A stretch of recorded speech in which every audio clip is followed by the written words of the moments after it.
ignore me. He'll be removed by next week. He's a threat of violence. He cannot ignore me. She likes pricks. Uncle, you're making too much noise. I know. Trust me. These type of offenders, the way they die is to ignore them. Because he won't be here next week. There's nothing to get rid of him. You and whose army? You and whose army? Stuff like that. You know, you can't threaten people. That constitutes. I can't threaten people who threaten you, you puss. German joker, one pound from German joker.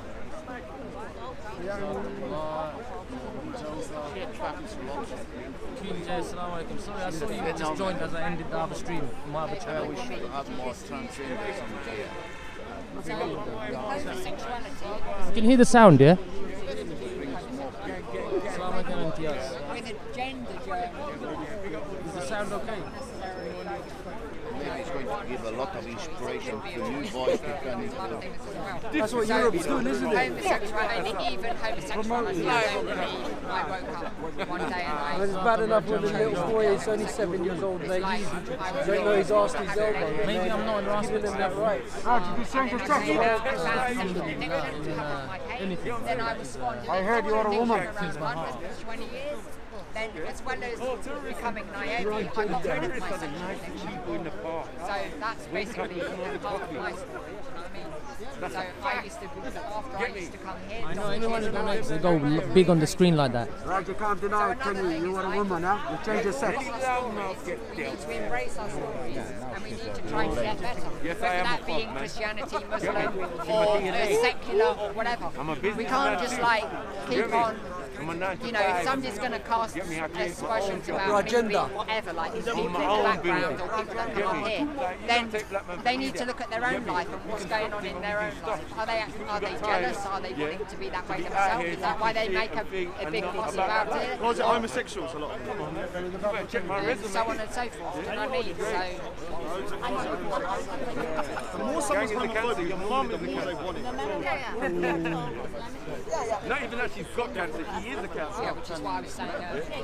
The fucking Mohammed Hijab is a good... yeah, on this granny. Allegedly! He's on the shard at the top of the building. Allegedly! Waiting for Sharia justice. Hey, Tigger. I always wanted to tell you this for a while still. Suck your mama. And even with just changing the subject slightly, you're talking to me, but if there was a Muslim brothers, I just want to imagine find out I'm triggered. If you've and got my your name Muslim is brothers, are you actually allowed to That means actually I've got embrace beer the guns on conversation, or would they close you down and stop you from talking? I'm moisturising these clips. Get me? But can you actually feel safe with some of the My people? brothers, no, my brothers would protect me from anything. No, I'm Sunday saying roast, when the Sunday Muslim roast, brothers are having a conversation, Television. can you You know actually it. DOE. embrace it with them? Come Because on. sometimes I find that with... What do you mean, can I embrace it? I don't know. I suppose what I'm asking, it's going a bit off topic, but I suppose what I'm asking is like when Muslim brothers are having a conversation, can you actually go there and feel safe, or do you have to, like, when you're in the mosque, you're separated and stuff like that? No, I don't feel unsafe at all. But right now, certain man's mum is having a conversation. Actually, two man's mum. Get me? Someone confess in the chat whose mums these are.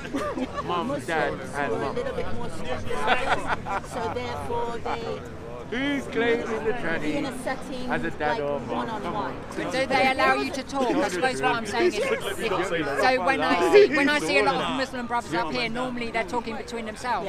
Do they allow Muslim sisters to join in? As far as I know they do. Without closing them down or not allowing them to talk? No, they close them down, it may be because maybe their topic, they want to stick on their topic. They don't want to get away from the topic that they're on, so it may be for that reason. Okay, so let's just go back to the Yeah, no, I don't. I've never been shut down. I remember, can I just ask I've never been shut down. Can I ask you? Can I just carry on from there? I know, I was going to ask you a quick question. What do you? Okay, so let's just talk about this for a second. So we have a conflict. We have a conflict at the moment. We have a conflict up at Hyde Park between certain groups of people, and it seems that people are sort of having a little bit of attack around Sophie because maybe she made a mistake and didn't tell a guy that she was who she was, and that seems to have created a lot of conflict. Now, from your way of looking at things, I feel like getting involved, man. But even with let's see. it's not just like people attacking Muslims. Discussion about Muslims, even attacking their own people, like fighting. So I'd like to just ask you, people off the buildings as a and- female woman in Hyde Park, into how it. do you feel about how all of this? Do you just feel a bit sad when you go home and think, oh, these people just need to grow up? And what they do in private Do you is pray between them and about it? Do Allah. you pray about What they do in public, in a park, if they start doing it in the park, saying full of kids and stuff, exposing themselves, that is when the Sharia will kick in and take action. And like what Raj said earlier, it's going on, which would be a shame. So there is that. I don't think it's anybody's business what Sophia did. It's nobody's business. Nothing. Nobody should even be talking to her about it. Can I just say something? Can I just say something? I just want to say something to the camera. Every time you take me to the park, the FDLA and the Veterans Against Terrorism will come back the next week. So if you don't want the park to close, they will keep on coming back. One phone call. 150 man to the park. So you keep pushing me out, I'll come back the next week with 150 men. You don't say nothing about Raj on benefit. You think he's got a job? Does anyone think he's got a business? Shut up, man. Pissing me off now. And I'm not talking about Muslims, unless it's like Do you call it that? I could see it. If that Muslim did that thing in public, I'll go easy. Heckling and threatening, and I got threats of violence against me. No, not just that, he said, oh, you've got two threats.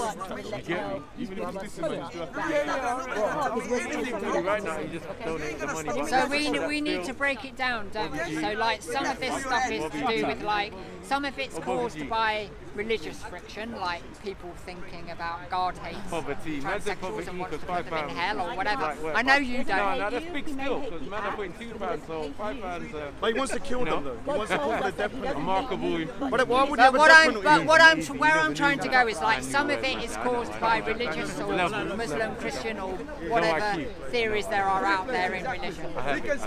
Some of it's caused because of lack of education, which I think a lot of this is. A lot of people who don't understand it, who have no clue about what we've been through to be able to get where we are today. So that causes me a lot. You know, people spit when I go out of here, when I walk through Peckham, people spit in my face. I mean, Well, keep that email, screenshot, and send it to me, yeah? That threatening email, please. Email it to me. So like, I'll compile a video together how do exposing you this feel truth. like we can start embracing some of these things? I mean, obviously, by having conversations where hopefully people can just actually talk and embrace. As soon as I put the charge on, man, it's going to make a noise, guys. I don't know, let's see if it does. For my liking, I can't learn or even talk with like trying to embrace like 600 of the conversations all at once. And also people who have got very heightened ideas like to the left or to the right, which I'm not really into the politics, but like obviously you're going to get people who are very 1 minute, guys. and me, they'll think the people at the right will stick to the right and the people at the left will always be embraced in the right. And I think we all need to come together.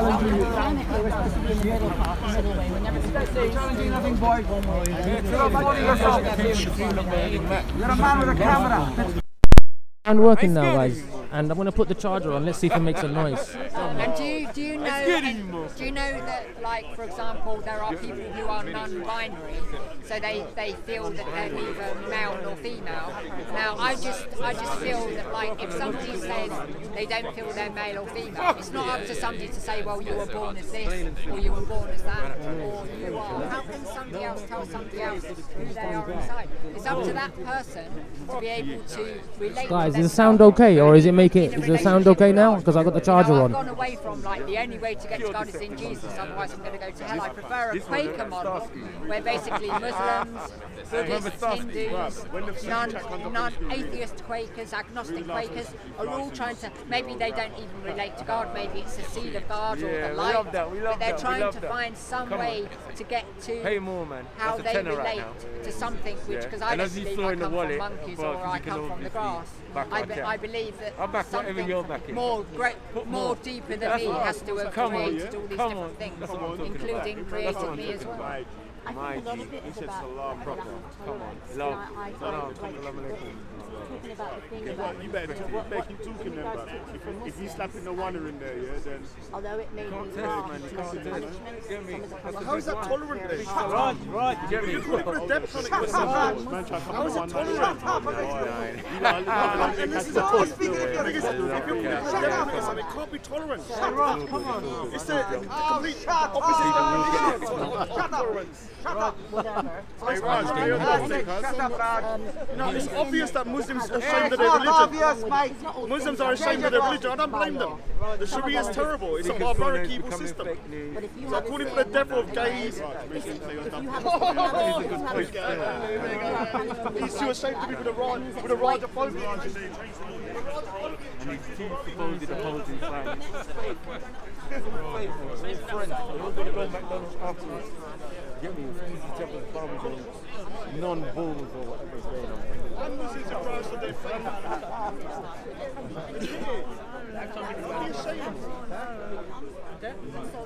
Call for the death of homosexuals, adulterers. Just say it, it's cool, that's what you believe in. Don't be ashamed of it.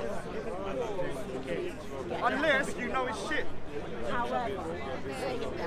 Right, the only shit he has you, mate. So, for example, you could be In the Rajaphobia industry, they just come up with the who's got a one of who donations this you want. But let me say this, got a one. Let me say something here. If COE sits on a live stream that's balanced, I will come on your panel regularly. But it needs to be balanced. COE needs to have a balance. Not like Raspberry's Islamic chocolate Dawah channel. The propaganda channel. Full of shit, mate.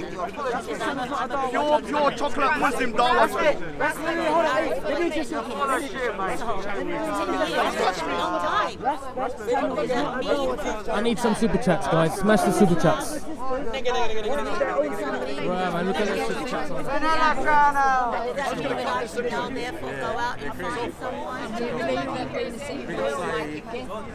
Come on.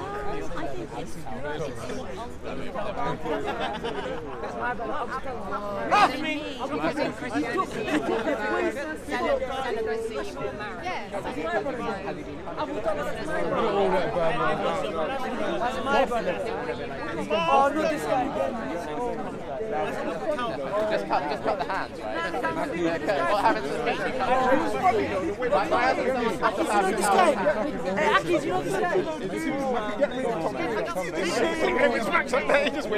And no one can see it. And no one can see it. And how many black people are there? Nobody can see it. It hasn't been caught, you know. From it inside the mid. It's just a hand. Maybe. Yeah, good to see you as well. Yeah, I'm good. Someone told me that. It's It's not theft, that's not theft. You know if you do it, it's not theft. It's not theft. It's like knocking someone's drink out of their hands. It's only if you run away with it or threaten to take it. I've asked the lawyer that and the police, no, it's not theft.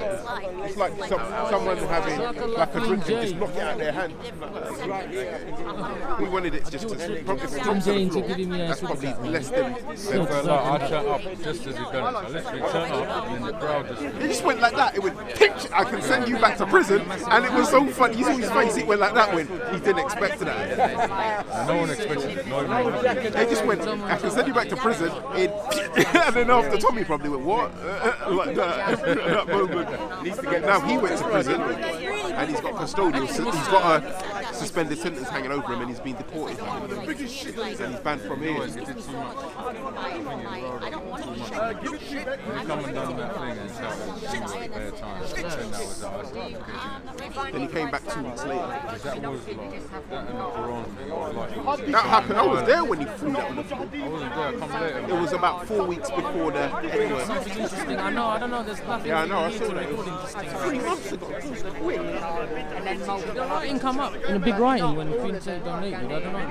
Why did it Because come up? the Christians will say the Muslims are going to go to hell, and then it's vice versa. The Muslims say the Christians are going to go to hell. What's So then happening, you get all Noble these Pirates? arguments about people saying that they're the only ones that are right, we're wrong, or we're wrong and you're right, or whatever. So, do you believe it's a very narrow road and that it's only going to be Muslims or it's only going to be Christians? Or No. it's going to be a mixture of lots of different people? From what I've learned, and it's amazing what I learned, it really opens up my mind, my perspective and my mind. And I was very pleased by what I learned today. Yeah, what's about, happening, Libri? The terminology of the word kafir and how it's used in the Quran. It doesn't mean that just because somebody is labeled that how Allah may deal with people differently according to what they heard, how it was presented to them. Because if you've never heard anything, you know when Queen Jay just gave me a super chat, did her name come up in big writing? They just get a really, like for instance, a very down, negative perspective of Islam. They don't get the true message of Islam. So how can they be judged according to that? It's human nature that if you hear that and you're not somebody who's really godly anyway, you're not just necessarily going to go out and research it. It did, Abdullah. Did it come up? Her name came up in big writing, yeah? Like it came to like me. when German Joker did it on the right hand side. So I didn't actually research it. So there's a really good book. I don't know if you can get it on the store. I'll bring it to you. When you say it came to you, what do you mean? Well, did a sister come to you? And no, say, I used to work for Pizza Hut. I was a manager at Pizza Hut delivery, and I worked with a lot of Muslims. And when I first came, I was dating a Muslim. There you go. See, he was a Muslim, but he was dating me. Okay? So he's not really practicing, is he? Right. Because you're supposed to marry, you can't. Exactly. So he brought me here, first off, Speaker's Corner, all those years ago. But you agreed to him sort of dating you? Yeah, because I was not a Muslim. Okay, lovely. So to me, it was just someone I met at work. And we came here, and I saw someone called Abdurrahim Green who used to come here, and he used to speak about Islam, etc. But what he was speaking about on that day was more to do with society. And I was like, oh wow, that really was interesting, because if he was talking about God and God loves you and all this, it would have just, I would have just probably rolled my eyes and kept walking because I wasn't interested. The Islamic rulings of homosexuality, you know the Islamic rulings.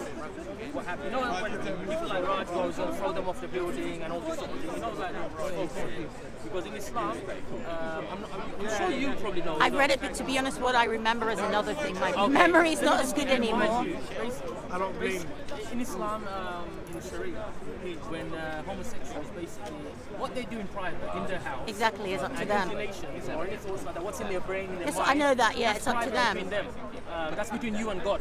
Okay? Between you and God. It's Yeah, nothing to do with yeah. Sharia's gonna come in Islamic State. They're gonna like hang you or anything like that. Now, if you go in a park, yeah, where there's it's kids public. and stuff, and All having public, sex just public. Publicly, even in the UK, if you get your, say if I'm wanna like have a piss and I get it out and start pissing in the park in front of everyone, what's gonna happen? It's indecent behaviour. Yeah, indecent. Yeah, it's indecent. Yeah, exposure or whatever. Now, same within Islam. Like if two men or women. Or man and woman. Men and women or whatever, if they do anything like that publicly, then they'll get arrested. And then what they're going to do, you're going to be taken to court. Not, you're going to get arrested and straight away you're going to clean you up. You're going to be taken to court, everything's going to look into your situation. Then all the judges going to get together, witnesses, everything. The worst case scenario. If there's a 1 week in the chain, in the evidence, one piece of weak evidence, then it's going to get thrown out. But the thing is, you've gone from like exploring homosexuality or transsexuality or whatever, and now we've gone to like, because obviously even not just with homosexual people but heterosexuals, obviously what people do in their own homes none of us see, so it's basically down to God and the people who are doing things at home. Obviously if you start doing things outside, then that's not just to do with like your sexuality, then obviously you're doing addiction, or else you're just being a, and that's where I think people get confused, because then Muslims people start confusing paedophilia, and then they start saying that somebody who's had a gender change is the same as somebody who's had genital mutilation. So I think then all these issues get conflated, and then like I mean Muslims think that homosexuals are paedophiles, and you know, it starts to get very muddy and horrible. The court's going to look into it. If someone like starts having sex, say gay sex or normal sex, in the middle of the park in front of kids, they're going to even look into it. Are they right in the head? Are they sane? Are they crazy? Everything's going to look into it. They're not going to just go on straight away like kill them, or you know, the harshest punishment on the list. It's not like that. Every situation is going to be looked into, and there's going to be like group of people looked into it. You know, it's not also like as that. well. But that's also in your book. I mean, I haven't read it, but basically from what I've learnt up here, if, for example, there was something else between like a married couple, and like the husband was battering the woman, or the woman was battering the man, then they have to have certain witnesses, and so it all has to be looked into. When it's like being battered, when it's you're not necessarily going to have a witness for that. A woman, a wife, being accused of having sex outside of marriage.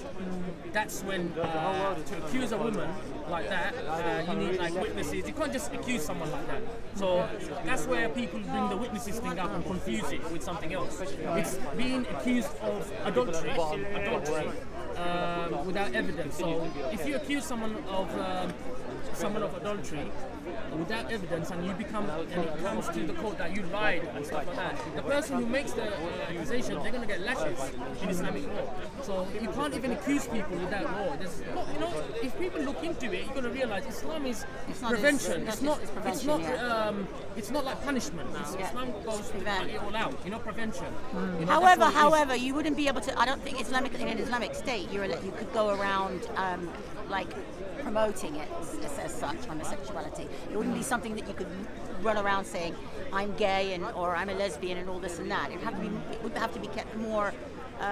No, well, that's why they have to. That's why they have to do it behind closed doors. Yes. But I mean, that doesn't say. You see, the thing is, if you're just doing it behind closed doors, then you can't. We're not saying go out. We're not saying go out and do it in the public. But like, if you can't, if you just have to do it, if you just have to do it in closed doors, and you see, that means you have no freedom to be able to be who you are or how you are. I'd agree. In Islam, homosexuality and things like that in an Islamic state will not be promoted. Like, for example, I'm not going to sugarcoat it. It's not going to be promoted.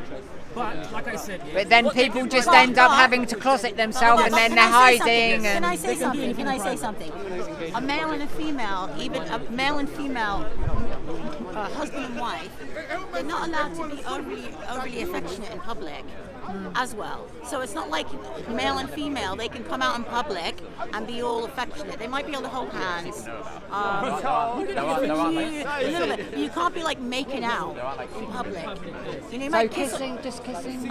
Depends on the kind of kiss. If it's a peck on the cheek or a quick kiss on the lip. But no making out in public. It's a lot of it's prevention, because a lot of it's to do So what about just holding? Holding hands, yeah, you can probably hold hands, arm around shoulder, this kind of thing, yeah. But not being very amorous, you know, you couldn't be like, you know, you see some people making out, grabbing each other. But you don't have any issue with people like Edgware Road, like the guys who are just, because that's part of their culture. It's not because they're homosexual. It's part of their culture. They're just they're just kissing on the both. No, that's fine. All right. So no, but I'm talking about like you know, we're in our culture here, in this country here, it's okay if you're sitting on a train making out, no problem. You can be making out, really kissing heavy.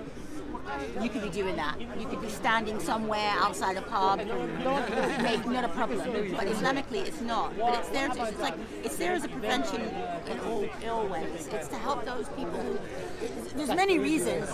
One of them being, you know, for those people who don't have, it's hurt. It hurts some people when they're alone and they're lonely and their heart is hurting, and then they see other people, or maybe they're single and they want to have sex, but they're single. So when you see other people at it, it just is it's a prevention. It's a very deep, you know, Well, I prefer to not. I've gone from being pretty sexual to being Naomi, a bit similar to you. My journey is just single and by myself, and I far prefer that rather than just getting entrenched into all the sex, because I think sex can become so big. There's lots of other things that human beings can be, like we have emotions, interpersonal, and lots of other things. I think sex is very minute, so I do sort of think that in homosexuality it tends to be quite a big thing that, you know, that seems to be quite a bit of what guys do with guys. I'm not saying with every homosexual, but with a lot of them, sex seems to be a big part. So that's maybe one of the dangers. Because obviously there's so many different, you've got your emotions, your interpersonal. But it's been lovely talking to you, and I hope that as weeks go by, rather than having all these you were saying though, frictional arguments, we can have I'd more like to finish that. And I said that I came to Speaker's Corner and that this man was talking, and they were giving away free books, and it was called What Everybody Should Know About Islam and Muslims. So I took the free book because it was a free book. What he said made a lot of sense. He was talking about society and our system, etc. After that, I just worked with Muslims, and someone gave me a video. That was it. This video was just talking about the Quran and the science in the Quran, and I was very much a person into the unexplained and the unusual. I was into like paranormal, astrology, tarot cards. I really loved all that kind of anything that was just unexplained and unusual. And that, like, when I saw that video and I was seeing this relationship between science and the Quran, and I was like, wow, that just fascinated me. And my I got 20 pounds. Positiveness? No. My interest was heightened for it. So, and that's it really. I just started looking into it a bit more, and then I accepted it. And since then I just learned more and more. My faith has become very firm. Okay, even if I did, so what? Quran is from the Creator. Even if I did, so what? It's easy for people to throw out things and say, you believe this, and you think your daughter could be stoned, she's an adulterer. But if I believe that book's from the Creator, it's like anything. If you believe something is, if I believe that's from the Creator, no matter what I think or whatever, it's going to change it. I'm not going to change it. I may dislike certain things. My father, I don't know what's going to happen with him. He died an unbeliever. What's going to happen with him? Is he going to go to the hellfire? I don't know. Do I like that? No, of course not. Of course I don't like that. You know, but I believe, and I'm self-preserving myself. Self-preservation. I don't want to be accountable, and I don't want to lose this beautiful deen. I don't want to lose this beautiful feeling that I have in my heart that there is a Creator and that there's a destination for me, as long as I adhere to certain things in this life. The destination it's going to be for me in the next life is, so there's a book I'm not doing no modeling or anything like that, bro. No way. Follow or do as the Creator, or, you know, just follow with a real desire and love or something. I think it's really beautiful. Yeah, it is, and it's just I love so much about this religion. You know, we never hear about these beautiful things. That the weightiest deed on the Day of Judgment. What is the weightiest deed on the Day of Judgment? What would you think would be the biggest, weightiest deed on the Day of Judgment, like as a good deed? Like on the Day of Judgment, we'll be judged. Yeah. According to good deeds, bad deeds. And what would you think on the Day of Judgment would be the weightiest deed? Well, not loving God. The weightiest deed on the Day of Judgment is good character. So having good character, and we're told that the Prophet was sent, the Prophet was sent to perfect our character. So we're supposed to be striving to have good characters, and that encompasses how we deal with people, how we relate to others, how we deal when we're angry. That's the biggest one. What do I do when I'm angry? How do I behave? Do I become vicious? Do I become spiteful? Do I say nasty things? Do I want to jab you with that verbal knife and hurt your feelings? And that's taught me that no, that is definitely not the way. It's just to be a good character, not make a person feel bad, not talk down to them, not make them feel horrible for whatever their situation is. You might have thoughts in your mind if you don't like something or whatever, but you don't need to show that to another person. You don't need to make them feel bad for that. Yeah, that takes a lot of self-control though, doesn't it? Yes. It's like a learning process. It really is. Your side, what's happening, bro? I mean, sorry, your side. I'm reading your comments like. I mean, what did you mean, Hebrew? Your side. You can have 1 month reverb. What does the Quran say about He done shahada, he done shahada, full shahada. No, he's not taking the piss. I done my my brother, before he was what does the born. Quran say about the Ansar? Before he was fucking born. Before you call a shahada. What does the Quran say about the Ansar? And he said that he's the Ansar. Are they not respected? Yeah, Are they Ansar Allah? Are they Nusr Allah? Respected in the Are they in the Quran? Are they in the Quran? Then shut the fuck up. Yeah, but you know Ansar though. We existed before you. What do you mean I'm not Ansar? What do you mean? Regretful for my actions. What do you mean, Zahra, regretful for my actions? For me being Ansar. Any sins that I do, I regret. Any bad that I do, I regret. Of who? He's arguing, brother. Of who? I just said you're not Ansar. You were Sikh the other day. I just said you're not Sikh the Ansar. other day. 2-month Muslim. So what are you talking about? Come. Revert, convert, no one ain't got nothing on me. Alhamdulillah. Born a Muslim. Don't block her or anything like that, yeah? Hebrew, I'll tell you later. Don't block. Say it as much as you want. Shut up, man. I want these people to let it all out and let everybody see who's right and who's in the wrong. Don't ever question my deen. Don't ever question my I just want to know, can you tell me if you're a 2-month revert. if you're legit, tell me. If you're legit, tell me what actions have I done that I regret. I have. You still They gonna learn from it. You said you're Muslim. You learn You from say it. la ilaha illallah ashhadu anna Muhammadan Rasulullah. You won't say it, why? If you read the Quran, you ain't learned nothing. I told him. Go read the Quran. I told him. Better your life. I told him. Go become a good Excited Muslim. all day. You see the He's minute? excited You all see day. what? This is what I tell. Yeah? This is what I tell. This is what I tell. Not fly, blatant. Bruv, this is what I tell every man. Blatant. This is what I tell every man. Blatant. You see what man have to do? Just See what I converted the have other to do, my day. brothers, yeah? Took his No, shahada. 1 minute. If he did. 1 minute. You see what If man he have to do? did. You see what man have to do, my brother? You see what man's calling man kafir? You see what man have to do? Yeah? Man better be living spanking clean. Yeah? Man better be clean. If they're man out there calling man kafir and they're doing mad shit, man.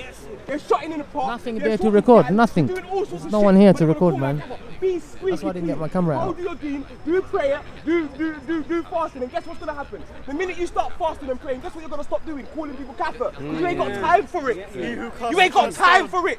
All you got time is to say good words unto the Most High, and guess what's gonna happen after that? You're gonna be moving at such a high spiritual rate that a man's gonna say, well, what's this guy on? And he might actually come to the deen. He ain't ever gonna come by calling man a kafir. I told man that facts. Only man that comes by you calling him So a kafir. Zahra, I'm still waiting. What the hell? Can't chat to man What do you like mean? that. Am I regretful for my actions? Are you saying that am I regretful for removing you as a mod and blocking 1 or 2 people? If you're talking about that, I do not regret at all. Come on, brother. Certain individuals that personally that I blocked, 1 or 2 people, just 1 or 2 I'm talking about. These ones I do not regret at all. See, like if you're Christian, it don't mean someone who don't believe in it. It's someone who knows the truth and liberty hides. But even then, before man a Catholic, you have to go in man's heart and know that he knows what you're saying to be true, bro. You get me? Who can go in a man's heart and tell me that? That's why man's but these men don't know that. Must have moved quiet today. So they think they can go in a man's heart and say that a man's disbelieving because enough man here ain't convincing. Let me be real, bro. Enough man's actions here ain't convincing, bro. Yeah? If a man's gonna tell me, how's man gonna tell me, yeah, come to Islam, but you're eating a bacon sarnie? That's what it's like. That's what it's like when your behaviour's not like a Muslim and you're telling man to come to Islam. It means you're not Muslim. I'm a Kafir. If you're Christian, I'm a Kafir in your religion. You understand? If you're Muslim and you're not, if I'm Muslim, you're not Muslim. Obviously, you're Kafir in my religion. If you're Christian, I'm Kafir in your religion. Cannot be a Kafir. A Jew cannot be a Kafir. Of course, anyone who's not a Muslim. It's not assaulting Same anyone. It's just a word. It's the same religion. Go back to the dictionary. Arabic It's all the same religion. It's Arabic word, isn't it? Hello? In the Quran, Starts with the first prophet Adam. It doesn't. All the way down to Abraham. It's all the same. It's one religion. Straight It's up. not an You don't know your instrument. You're not trying to say, oh, like, you know the truth and you're hiding it in your pocket. It's not that. Man are happy with pretty words. You know what I'm saying? Pretty words. Oh, that's good. That's shit. That's thing that you think you're clever. That's not your natural language. Get me? How can you took it on? And I'm saying that man's not covering that up. So what I'm saying is man's a kafir. The minute a man can call a man a kafir, it's a kafir right back. Arabic because you're covering the truth. Because you're acting like you know what's in a man's heart. But let me, of course you don't. No one knows. You can't judge someone. We judge by the appearance. So when man comes up to me and calls me kafir, that's what I'm trying to tell you, search yourself here, what kafir means in Arabic. So you know what I'm talking about. I know what it means, but it means cover. And in the Quran, the first time it's made for farmers. That's all it means. After a while, theologians get the theological Arabic definition of kafir. But that ain't the original Arabic meaning of kafir. That's a theological meaning. And for me, that theological meaning was created for political control. No. What I'm going to say to you is, it's just check it up in Arabic dictionary, check the Quran. You know the tafsir there? Yesterday, bro. He broke down all of the tafsir, the different meanings of the word. He even broke down so much things. They'll be offended, isn't it? That's what it is. But in my belief, obviously, I'm not saying to go to someone and say, listen, you're a kafir, call him. No, obviously don't give dawah like that, innit? The minute a man tries to tell me that I don't praise the Most High, anyone who's not Muslim at the end of the day, you can tell me I don't believe in the Most High. You're nuts. You're nuts. When I wake up in the morning, I give thanks to the Most High. I don't give thanks to no man or no idol. Give thanks to the Most High, fam. To any man that thinks he can tell me. Yeah, that's ideologically. Yeah, that's cool, but we don't try to force it on man, especially as people call us. Yeah, but you need to take the full. Come on, listen. You need the full shahada. You need the full shahada. What's the full shahada? No. The difference is does he believe in Prophet Muhammad? 1 second. What's all the prophets? I don't know. You believe that, yeah? I believe in all of the prophets. But from a Hebrew perspective, I'm not projecting themselves on me. When I listen to this, can you give me the verse in the Quran? I'm not learning.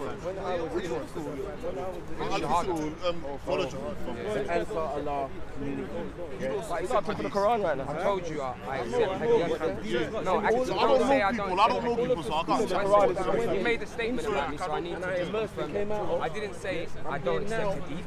I said I accept the greatest of hadith, which is Allah's hadith. And I always said, this is why you should turn to the Quran, brothers, man. You know what I mean? Turn to the Quran.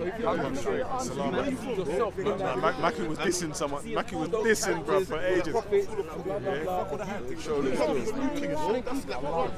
That's good, but you need some. Shut up, man. We want beef. No, you need scholars to guide like the format of them. The greatest of guides. Aki, the greatest of guides. Listen, sides where the white. The greatest of guides. Come on. Come on, tell them. Tell them who the greatest of guides is. They don't know. Park, bro. There's school of thoughts coming out. It's not full of man saying Allah, man saying Quran. And it's a school of thought. Alhamdulillah, bro, you say you're Muslim. Man saying Allah, man saying Quran, that's all he's saying. I have the sunnah. It might be different from your perspective, but if you can show him, I'm not knowledgeable, so he will listen. You know what I'm saying? But man can't attack him for that, fam. He's saying Allah, he's saying the Quran. Yeah, but Allah told us. Yeah, but obviously he believes the Sunnah is the way of life. Shout out John McDermott. Listen, if you're only going to follow the Quran, what's the point? Have your prophet. You gave it. Go live. You gave it. The messenger came with the message, didn't to the prophet. MashaAllah. Yeah, but you just debunked yourself. Am I following the prophet and Allah? You're not following the prophet. You limit the details of the Quran. You're not following the prophet. The greatest of hadiths is the Quran. Yes or no? It's the message. Did you say the Quran's a message? Sorry? The Quran's a message. Yeah. The greatest of hadiths is the Quran. Okay, because it's the most authentic. Yes, 100%. Astaghfirullah. I don't disagree with that. But there is the. Am I a Muslim? You're in. You know what you Am I a Muslim? Yes, but there's. Am I a Muslim? But hadith is a separate thing as well. Am I a kafir? So am I a kafir? No, you're not, bro. You're saying. I don't get how a circle of Muslim brothers can ask each other, am I a kafir? You call me a kafir at the end of the day. You call me kafir at the end of the day. You feel me? So I can't shake your hand apart. If you just said that, I spoke to your Qurani brother about that as well. Exactly what you said. So I can't shake your hand apart. Exactly what I was speaking. You see what you see what you just said. Brother, can I ask you something? You see what you just said it? One brother.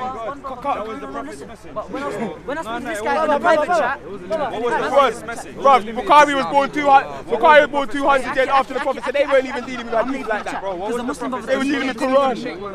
No. You make takfir upon me. You made to clear up on me. I apologize. Bro, whether you... I apologize. Whether you... This guy is funny. No, that's it. For you... How did you make this video? Well, obviously, brother, you... Brother, as a Muslim, There's more to the deen. There's more to the deen than the Quran in its time. Sorry? What I'm saying is more to the deen than the Quran. Bruv, the universe can't be written in one book, fam.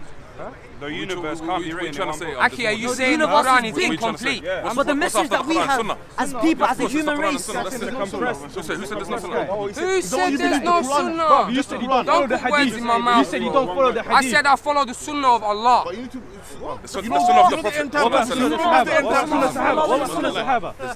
Who remembers the end time What about Sunnah Sahaba? Like, after like, there will be 73 sects, one gonna go for the Quran and the Sunnah. If someone remembers that, bro, elaborate on it, innit? What was that, sorry? Quran and the Sunnah, when you hold the rock of Allah, you go to heaven. Well, he says the Sunnah comes from the Quran, it don't come from the Hadith. That's what he's saying. He's saying there's no Hadith. What he's saying is there's a Quran verse that says that nothing will be added or taken away. So obviously, that's the Quran. I wish I had the verse. I wish I had it on my phone. So obviously, it's not as Bukhari's not as authentic, innit? This is why the Muslims need their own platform. Bukhari's not. How many platforms are there? How many Dawah platforms are there in this park, bro? There's more Dawah platforms in this park than anywhere else. You lot should be making a Google Hangout, and you lot should discuss that. You lot should discuss it on a Google Hangouts thing. Then say it up on your channel. You say it up. I might.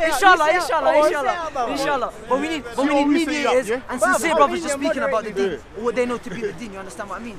Because at the end of the day, you're not a scholar and you're not a scholar. Yeah, and the best of our knowledge, that where does it lie? With the people that have been practicing this for years and years and years and years and years, like Marshall. Exactly, bro. That's what I'm saying, bro. Marshall. People from the past that come, bro. And then What's the disagreement? It don't make sense, though. If you believe in the Quran and Sunnah, he believes in the Quran and Sunnah. That's what I'm saying. You don't believe it, so you don't believe in Sunnah.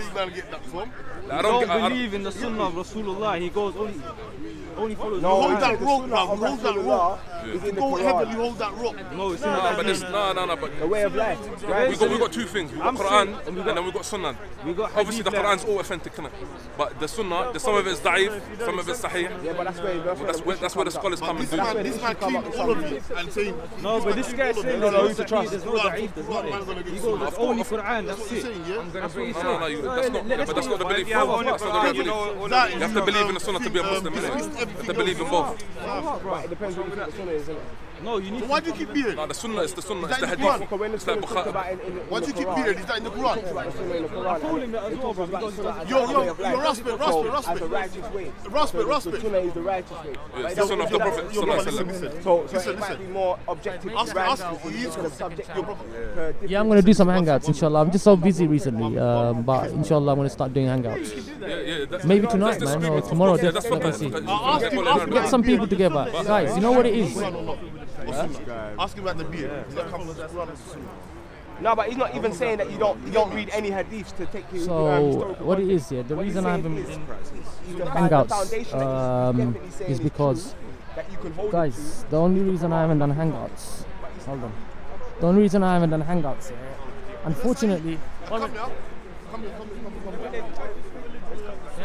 No, but listen, if I bring you Sahih Hadith, you will reject it. This channel is a Muslim channel, yeah?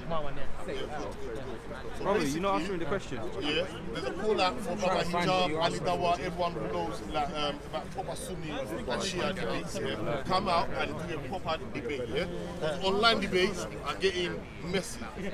And Bear Man pushing their own agenda. Now we're getting Bear division in Sunnah. Like, this Quran is there. Man don't believe in Sunnah on the Quran.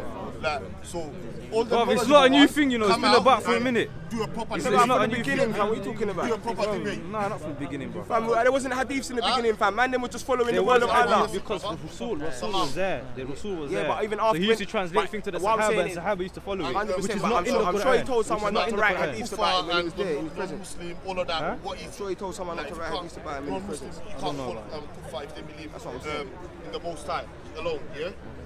Are you allowed to say it or not? Bro, I think what he's saying is he follows the sunnah of the Prophet, not the sunnah of the madhab. I know that, that's what he came. I want to clear up that Sahih hadith. No, before that. People are getting offended, didn't it? I bring you a Sahih hadith, are you going to reject it? That's what I'm saying to you. As what? I bring you a Sahih hadith. No, Sahih hadith about anything. It's Sahih from Bukhari. If I bring you a hadith from Bukhari, that's the Sahih. Sorry guys, what I was saying earlier was the reason I haven't done any hangouts recently is because, look, if I have like say Shias or Quranists on my panel, there are other Muslims are gonna basically accuse me of say of me being a Shia or me being a Quranist. Oh, it's all these people who know me that I'm a Sunni Muslim, Abu Hanifa madhab / on the Salaf. I'm looking at, do you understand? So they know that, but they'd still ask me just to, like, I don't know, man, that, oh, are you becoming a Shia or are you a Quranist or whatever? If I get, so I can get a lot of interesting people on the panel and have these discussions, man. But unfortunately, people seem to start spreading nonsense. But you know what? I'm gonna take some advice of some other brothers and I'm gonna start doing it again.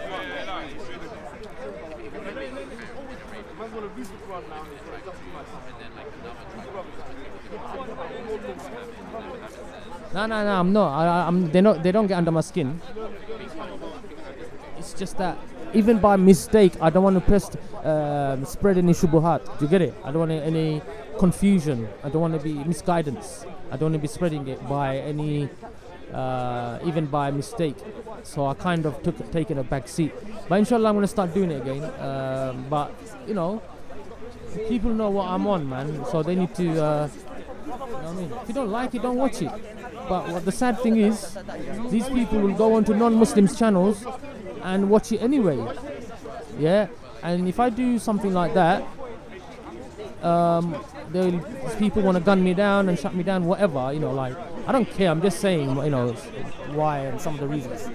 But the sad thing is, they'll jump on a non-Muslim channel and start like backing it up, even donating, man, or whatever. But so yeah, man. Some of the reasons, you know.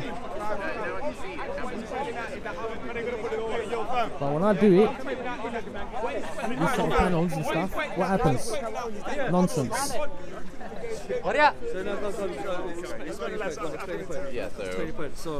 So back to my question. My Arabic is not all that. So my point to you is that you're asking that whether it is ethical or right that for Muhammad. That's what I'm saying. I want to get a panel of everything, like Shia, Sunni, and have a discussion, man. And then my intention is obviously to get everyone on the haq. So having these discussions, why not, man? When they killed everyone that was non-Christian, the Rwanda civil war, where two tribes went at it against one another, and the other tribe, that's ethnically cleansing. It's what Miroslav, that guy from Yugoslavia, when he killed Muslims of Kosovo, that's ethnically cleansing. Expelling. How about we like read out the definition of ethnic cleansing? Yeah, we'll read it out. Read it out. So.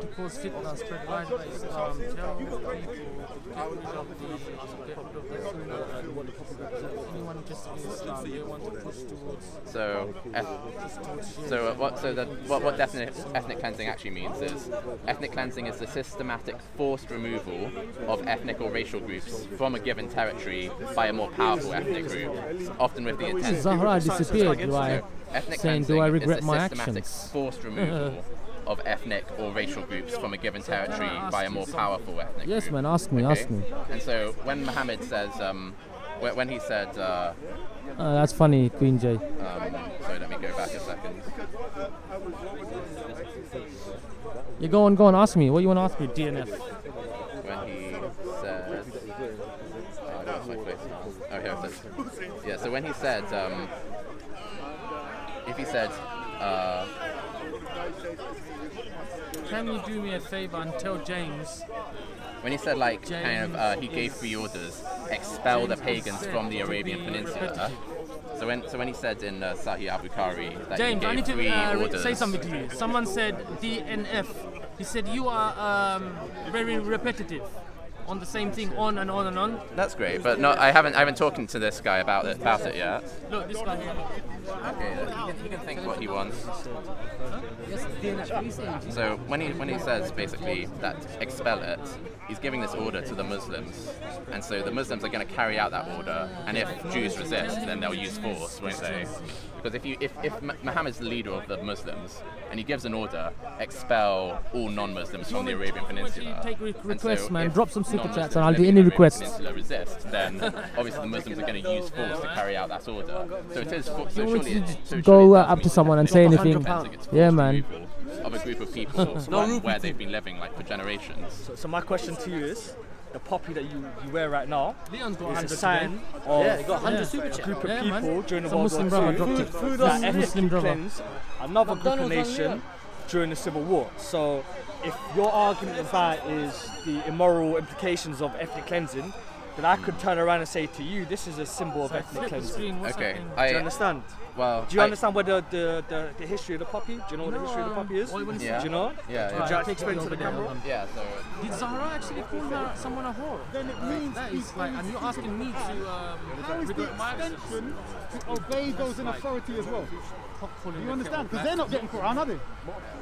I'm saying those in authority from among you, they're not getting Wahi. But Allah says you have to obey them too. Do you get what I'm saying? Where's the verse? Chapter 4, verse 59. I'm going to bring the next one. You're from Turkey, yeah? Yeah, Your Ertugrul came from Turkey as well, fam. Don't do the person. He's a big warrior. Ghazi.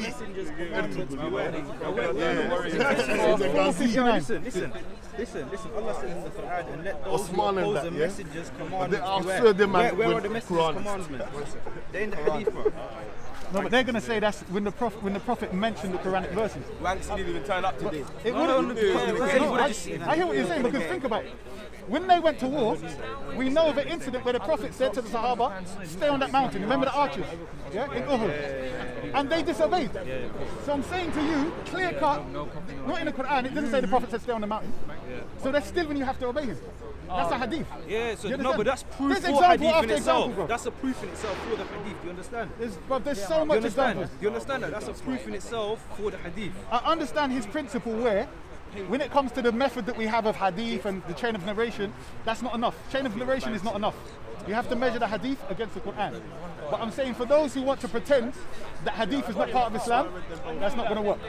The Quran absolutely annihilates that opinion. Absolutely. With this verse. That verse and many. I'm going to read. No, let me say something to you. Do you believe? I want to say something to you first. Do you believe in the Bible? You need to believe when the Prophet told the Sahaba stay, but then they saw the Ghanima, they saw the bounty. No, I'm asking, do you believe in this? If you don't know what's in the Quran, yeah, that means you don't know the Quran, which means you don't know your own belief. Do you understand? So you're making takfir of it? Bro, where's the takfir in that, bro? Where's the takfir in that? He's saying you're how you want to I'm not a Muslim. Essentially, you're saying if you want to take it like that, take it. I'm happy. You're not saying that. No, I know I'm not. I'm happy for you to take it. Don't worry about it. I'm happy from Turkey, bro. Come back to Ertugrul, bro. You're great leaders, bro. Sunni leaders. You get me, brother? I said to you, you asked me specifically, and I said you don't want to base your deen solely on the Quran. So if you don't know the Quran yourself, you don't know your deen. That's what I said to you. I didn't say you're careful, but if you want to take it as a take it. I got no problem. No one called you a prophet, brother. You said it's too scary for me to call anyone. That's what I'm saying. There's no need for that. Now listen, it's too scary for me to call anyone. When I get personal, read the verse. When I talk about Turkey and all of that, read the verse. O you who have believed, obey Allah and obey the Messenger and those in authority among you. And if you disagree over anything, refer it to Allah and the Messenger. If you should believe in Allah and the last day, that is the best and the best in results. Okay. What do you think? So the commandment from Allah is that you have to obey those in authority from among you. Okay. Yes? Yeah. And it's connected to the obedience of the Prophet. So if the people in authority are doing bid'ah, is that okay? Are you That's still what I'm going to saying. follow them? So Allah says in the Quran, and obey not a wrongdoer. So when you harmonize these verses, the leader who's in authority from among you cannot be a wrongdoer. And if he is, he's listen, listen to what I'm saying. When Allah tells you to obey somebody, Bruv, I don't want to talk about all of that stuff on my channel. Let's allow all that chat. You've gone against me and now backed my enemy. Now you have become my snake. So if I'm in the living room and I know there's a snake in it, I'm going to take out the snake in order for me to feel safe and secure. So that's what he's done. So Okay. it's a fair thing. Well, okay, so I can show you that reason you've given for why all non-Muslims were paid. Well, you're telling me I'm telling you you're wrong. You're telling me the Jews I'm didn't break telling you their that's covenant. not the reason. Okay, you're telling me some Jews did betray Muhammad, but I'm telling you that's not the reason why all Jews and all other non-Muslims were cleansed from the Arabian Peninsula. The Hadith James is you're picking up the one on the deathbed, yeah. Whereas what your brother you're referring to is when Banu Qurayda, Banu Nadir, and Banu Qaynuqa, they were the tribes that rebelled, right? Yeah, they rebelled. So that was It's all fitna. You get it? That's why I don't want to talk about it, you know? Don't worry. But I'm just out because I'm not learned like that, innit? I'm saying when we have conversations, it should always try and be on a something where there's respect. So if I don't believe someone's a Muslim, like the other Sikh guy, I won't give him salam. But I'm saying if you know what I mean, if you feel like you just had a discussion, there's no need to make top three, then alhamdulillah. Right. So as I was saying, what is the issue that verse where you would still say there's not hadith? Because I'm saying when it says obey Allah and obey the Messenger, what the Quraniyun do, they say, well, when the Prophet is speaking, he's speaking the Quran. Therefore, it's saying to obey the Quran only. None of the usual speakers are here. Understand? So, but when you get the extension nothing really and to those in report authority us. from among you. Now, Brother Aspect said, could that be a specific circumstance in war, etc.? Because it doesn't have that, that means it's all-encompassing. Because it says obey Allah. There's no limitation for when you obey Allah. You can't say, well, Monday, I don't obey Allah. You get me? So obey Allah, obey the Messenger. This is all you who believe. All believers. Obey Allah, obey the Messenger, and those in authority from among you. That's it. I'm going to bring you a verse. Oh boy. Okay, you're coming back with it. Okay, No, it's good. Give him an answer for that question. You got more questions? Answer them. It's someone else. Me answering. No, he said, do you have any more questions? No, he said he's got a verse for me. That's good. Yeah, I know, man. Well, I don't know what to record, guys. Is that wrong? Because I need to bring some content, innit? Last few weeks been a bit dry. So they expelled all non-Christians. That did happen. But it was wrong, wasn't it, when that happened? Isn't it wrong to do that to people who've been living there all their lives? Okay, there was a stage where the British government didn't allow any other religion to coexist within the UK, within England at one stage. I don't know what great England was, whether it's King Henry VIII, King James I. But isn't that King wrong? Edward, I'm not Isn't too that sure. also wrong? Personally, as a Muslim, I will never disagree with anything the Prophet Sallallahu Alaihi Wasallam says. But hold on, but that means you don't have any sort of internal moral compass.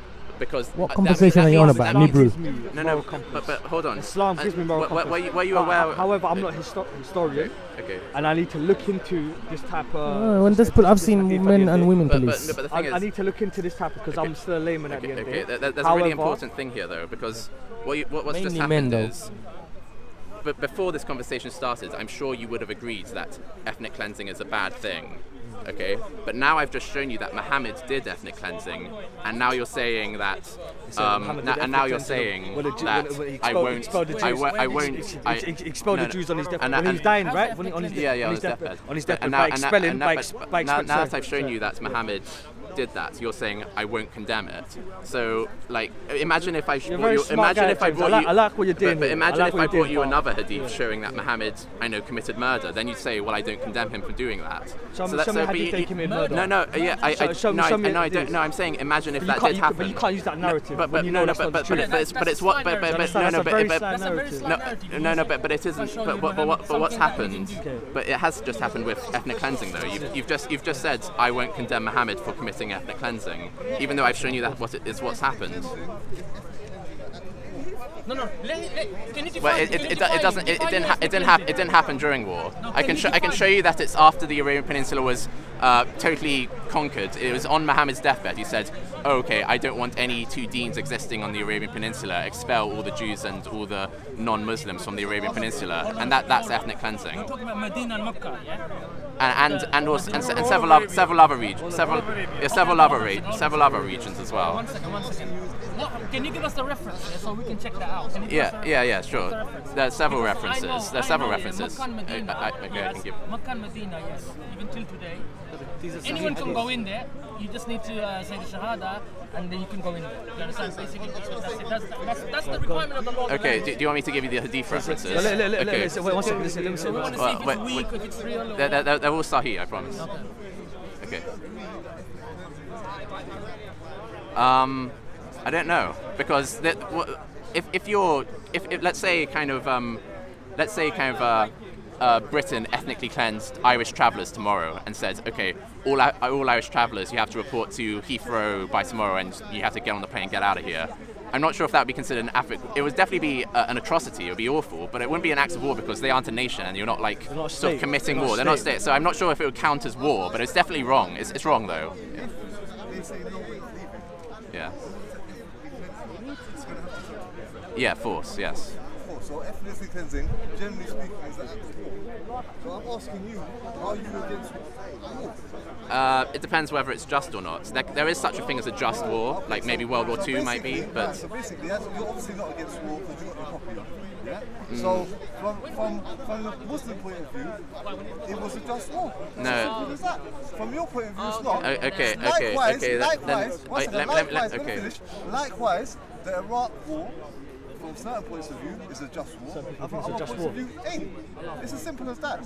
There's no point in you trying to select that one situation and say, oh, that's an atrocity, and then you got a poppy on. I wear this poppy to commemorate the people of World War I and World War II. That's related to war. The poppy is related to war. No, but there's different. Like we can agree that there's kind of good war and bad war. It doesn't make no sense, James. You want to change a guy, and you must be able to recognise the sense of what I'm saying. All right.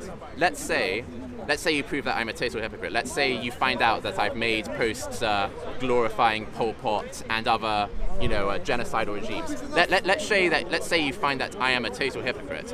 Even if I am a hypocrite, if I am showing that Muhammad did something wrong, you still need to deal with that, even if I'm a hypocrite. You can't just say, okay, yes, that's true, but you're also bad, because you're just admitting that Muhammad's bad. I know the game this guy's playing, man. I know the game. There's such thing as a just war. You said that yourself. Yeah. So from the Islamic point of view, that was a just act. If you want to call it war, against people that let's analyze. No, but let's analyze why you think it's a just act. Jews transgressed against Muslims on countless occasions. Do you understand? So you are in conflict with these type of people. Do you understand? So it was just by expelling people that are known to have stabbed you in the back before, which is very just.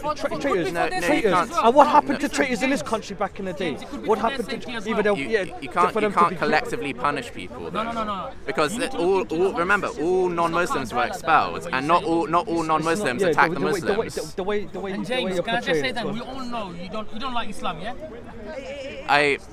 Let's see here. I don't like traditionalist Islam. I don't like Salafi Islam. Salafi Islam, because Salafi Islam includes like orthodox Sharia law. So what type of Islam do you like then? What type of Islam do you like? Honestly, like what fits you? What fits your narrative? Honestly, modern Hanafi Islam, which like modern Hanafi Islam. Yeah, where they try and like be quite egalitarian and try not to like be unfair. Don't believe in Sharia? They don't believe in Sharia? They have a much more benevolent form of Sharia, because they don't believe, for example, that if a non-Muslim kills a Muslim, then the non-Muslim should be killed. But if a Muslim kills a non-Muslim, then the Muslim should not be killed. And where is that? Where does that say that? Where does that say that? Where does that say that? In the Quran, says eye for an eye, tooth for a tooth. If I'm a Muslim brother, if I kill this Muslim brother, it's up to his family of how they want to deal with me. Yes. Let's say, hypothetically speaking, we're in a Sharia environment. If I kill this Muslim brother, it's up to his family how they want to deal with me. They can accept blood money, or they can take my life, despite if I'm Muslim or not. Do you understand? Right. So that's not. You're just trying to find the Islam that suits your liberal agenda, that makes you feel more comfortable being around other Muslims, because they won't try to perpetuate their Islam on me. There's no Islam's unapologetic. It's uncompromising. Well, yeah, you've just it's uncompromised. It's uncompromised, and I won't apologise for Islam. Well, what? I won't apologise. Wallahi, I won't apologise for it. But look, you're very smart. You've turned from the kind of person who would ordinarily condemn ethnic cleansing to a person who won't, just because you don't want to condemn Muhammad. I commend you on speaking. Thank you. You're an excellent speaker, James. I'll give you this. You're an excellent speaker. I can show you that my claim about Sharia law is true as well. You're good showmanship here. I commend you on your showmanship. I'm just trying to be truthful. I'm just trying to be truthful. James. But you're trying to be truthful, but you're not trying to be sincere. You're not sincere. You're not sincere. You're very intellectual.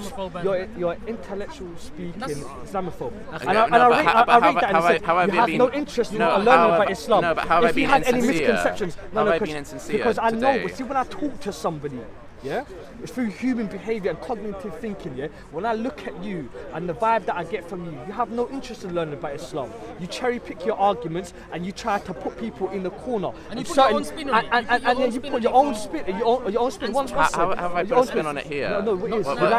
Can we be precise? As a sandwich, what have I done let me give today? it to you as a sandwich, yeah. If you was a sandwich, bro, I'm not gonna lie to you, be a perfect tuna melt sandwich, cuz I'm not gonna lie to you. But be specific though, because if you're saying that I'm being dishonest, I'm being sincere, then please be specific. What have I said that's lying, that's misrepresenting? I've brought you the hadiths, haven't I? And I've shown you exactly what they said. You and I, bullshit aside, cameras aside, because I'll take you over there and I'll still speak to you privately, yeah? Bro, you and I are both aside, know this shit. But you have no interest in learning about Islam. No, I've learned a fair bit about Islam. And I've shown you that. What have you learned about Islam? What? What have you learned about Islam? I've learned several things about Sharia law, for example. Okay, what's the fundamentals of Islam? And how many years have you been studying on it, James? How many years? What's the fundamentals of Islam? Well, no, I know. Like part-time, it's hazy to say kind of like how many years you've studied. No, hold on. 1 minute. No, but the thing is though, I look into parts of Islam that I find interesting because I'm not going to disagree I'm not going to disagree with let's pray, let's go to pilgrimage. Those things there's nothing wrong with them. What's wrong are things like unfair laws that would count as apartheid and oppressive. So I gave you an example from Sharia law, how qisas, an eye for an eye, retaliation. Is that not fair? Is that not fair? It's not fair. It's not fair when under Maliki, Shafi, and Hanbali, the well understood position on qisas is that if a Muslim kills a non-Muslim, then that Muslim may not be killed in retaliation.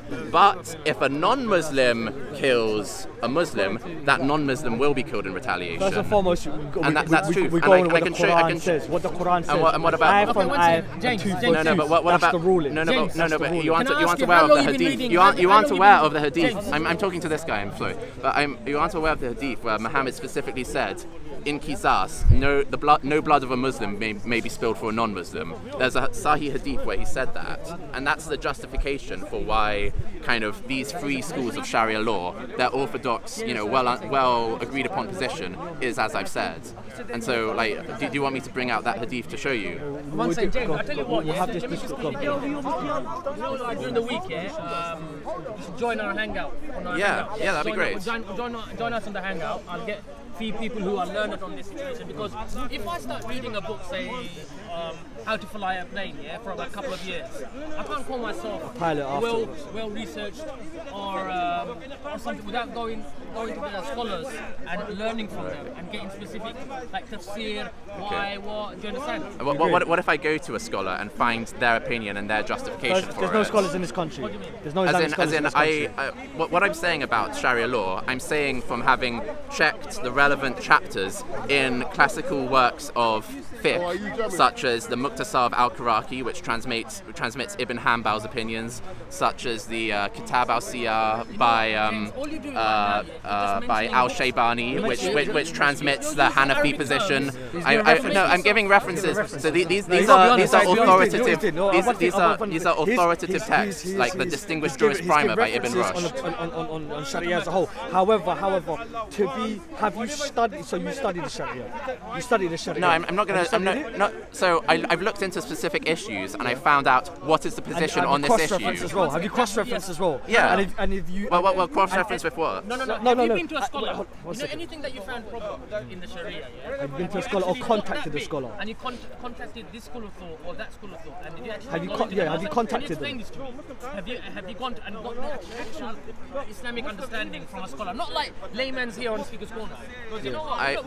I've looked up written kind of opinions by scholars that exist today. Like for example, Islam QA has several fully qualified sheikhs given their opinions, given their rulings, and they have full qualifications, and they're part of the ulama or whatever. And so yeah, I have looked that far. I don't know many in England. Like I was speaking to Anwar a couple of weeks ago, and I wanted to ask him an issue in Maliki fiqh. I was there. And he said, don't talk to me. I don't want to talk to you anymore. And it was actually one of the new converts. No. I've got in video. I know exactly what he said. Yeah, well, you came to him asking. I wanted to ask him a question about Maliki fiqh. Oh no, no, he didn't even listen to the question. And then I said, okay, fine. No, I said to him, okay, if you don't want to talk to me, that's fine. Can you tell me where I can find out more about Maliki fiqh? And he said, oh, I don't know. Even though previously he told me that he knew about Maliki, so he was intentionally like. I tried to find out, Anwar's like many would say like one of the most qualified sort of like Dawah personalities. He's still a layman. He's still a layman, but you could say he's a transmitter or whatever. He would be able to tell me where I can find out a proper Maliki scholar, but he didn't say that. It was actually the ginger new convert guy who said, oh, I know someone. James, no, not that hamster.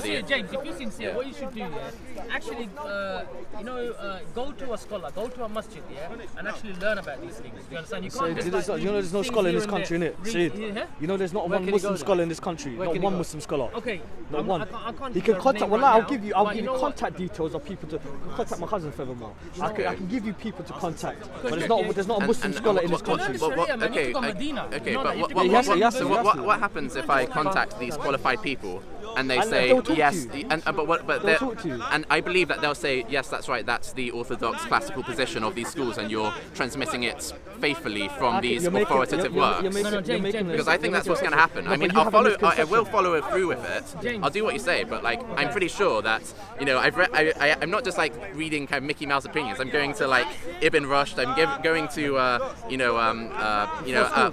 I'm looking at the most the most sort of well-regarded, authoritative, earliest classical works of Islamic jurisprudence on this. So that's what I say. That's what I'm talking about when I say Sharia law. Earlier you called me kind of like insincere or twisting things. I really because lots of I have that opinion. And you know what? What have I done? I sincerely will apologise from the pits of my heart if that is wrong.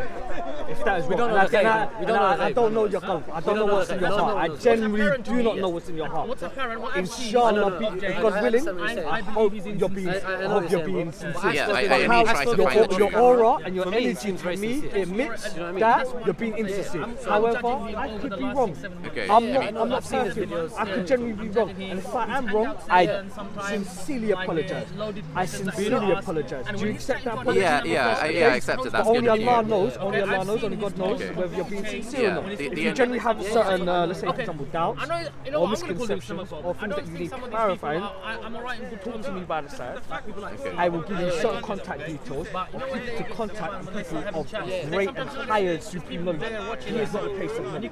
There's a few people that know bits and bobs. There's a few people that have finished the Quran and the tafsirs and stuff like that. But there's no one here, not in the UK, there's not one active scholar. It's still not even like this. There's not one scholar in the UK. All the scholars are in other countries, like Medina, Mecca, Dar es Salaam, Kenya, other places in the world. There's not one scholar in this country. Do you understand? Sharia, it's like our fiqh stuff you're talking about. It's not cut and dry like that. What you need to do, people go to like Medina University, spend 10-15 years plus to learn about the fiqh stuff, everything like that. These things, but the thing is, though, no. But the thing is, I'm not trying to, give my scholarly opinion. I'm not doing my original research. I'm not doing, what's the word, ijtihad. I'm not doing that. All I'm doing is transmitting and trying to go to the most authoritative source I can, looking at what it says the ruling is, and James, I'm not telling you, you can't just read like that and put your own spin on it it with No, today's but I'm not 21st giving my own century. spin on it. Look, what does Shamsi say? He doesn't say I'm a scholar. This is true because I'm right. He says I'm just transmitting, and so that's what I'm doing. I'm transmitting from like Ibn Rushd. I'm transmitting from Al-Quraki, from Hanbal, from Shafi, from Maliki. What I'm saying is that even though you're transmitting, you understand, you agree to this, you might be misunderstanding something and transmitting it wrong. But by, look, like, because you're from the West here, you're born here, your certain conditioning and everything like that is different, right? So different. He has a valid, he's got a valid point. He's got a valid point. He's got a valid point, so we can discuss. You're insincere in the terms of you're totally insincere, but I'm not saying that. Don't get me wrong, yeah? I'm not saying you're complete. Someone like Raj, I'm not saying you're like that. I'm not saying that. Sometimes I can tell you're not being insincere. You're genuinely asking questions. I'm talking about there's times I've seen you. Sometimes I've seen you ask certain questions, loaded questions, just for that shock effect. Do you understand? That's what I'm talking about. I'm not saying you're 100% insincere. I'm just saying that if you really want to learn these things, some of the things that you've read up, I probably don't know. Some of the stuff that you've read up, I haven't read up. What I'm saying is, believe me, man, when you want to learn about the Sharia, you need to go to certain people who knows about that, who have actually been to Medina, spent 20 years, plus years learning about it. Okay, so why is it that, like, I know someone can say alcohol is haram, and yet, when I look for different rulings, like, kind of, clearly there are some rulings that people can say confidently this is the case without getting their PhD in Islamic studies and like their ijazas and all that.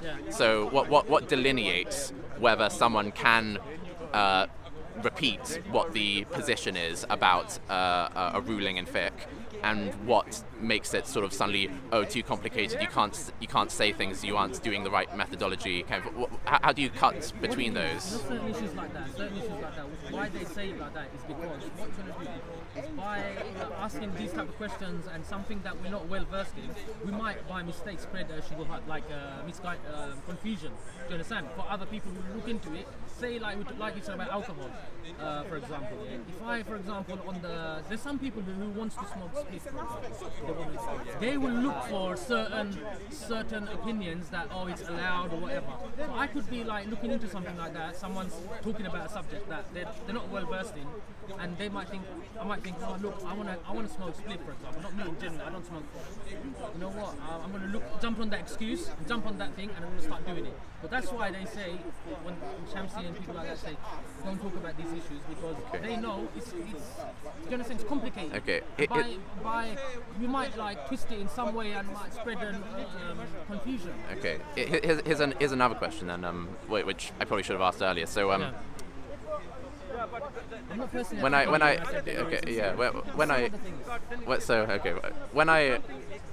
So sometimes I get it wrong, but often I try and I don't try and say what true Islam is. I say kind of, this is what Salafis believe, or this is what, this is what Hanifa believes, this is what Malik believes. And so I just go to a quote from them, from one of their students, or ideally from them directly, and then I say, and here's the proof that it's that. So I'm not from that trying to say, and therefore this is true Islam, or this is me giving my ruling about what should be the case today. I'm saying, this is what these groups of people believe. So surely I am qualified to do that if I have found the source of them literally saying that.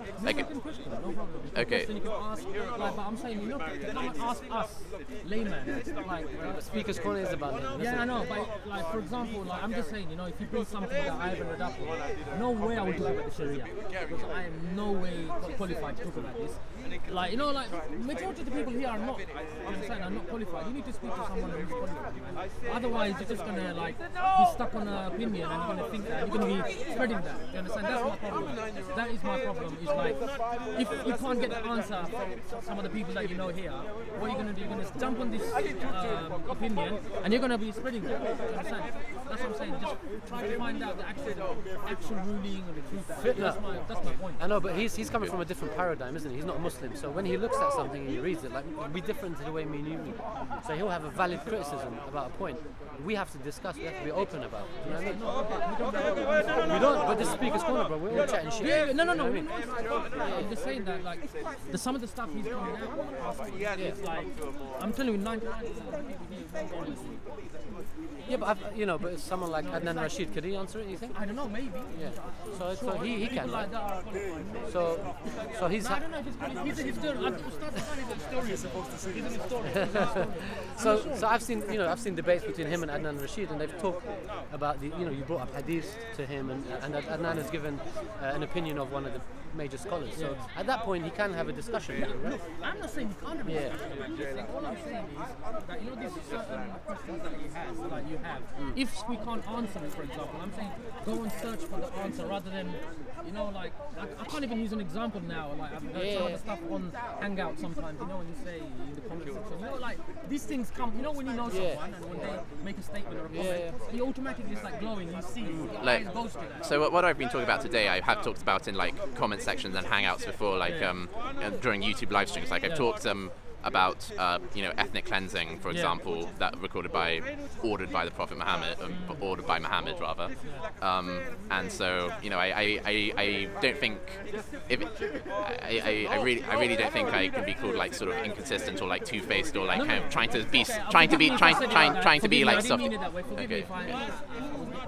No, I don't think you were, but just in case anyone gets that impression, like I try to be consistent whenever someone like comes to talk to me. Okay, but to end this, like if I go to a qualified person and I ask them about this issue and they just say yes, that's right, that's the ruling, and this is what we agree and it's from God, so that we accept it as moral because it's in Islam, then but then I will have shown that it's fine. Okay. If you can prove it, like, because our morality comes from Allah, like not from people, because people's morality changes with time. All right. But we also have moral compass or not? Huh? Do we have moral compass ourselves? We have that. Yeah, we have that. And fitra always comes. I'm talking about like, remember our morality. Okay. Like if you. The thing is though, I'm not qualified as well to talk about.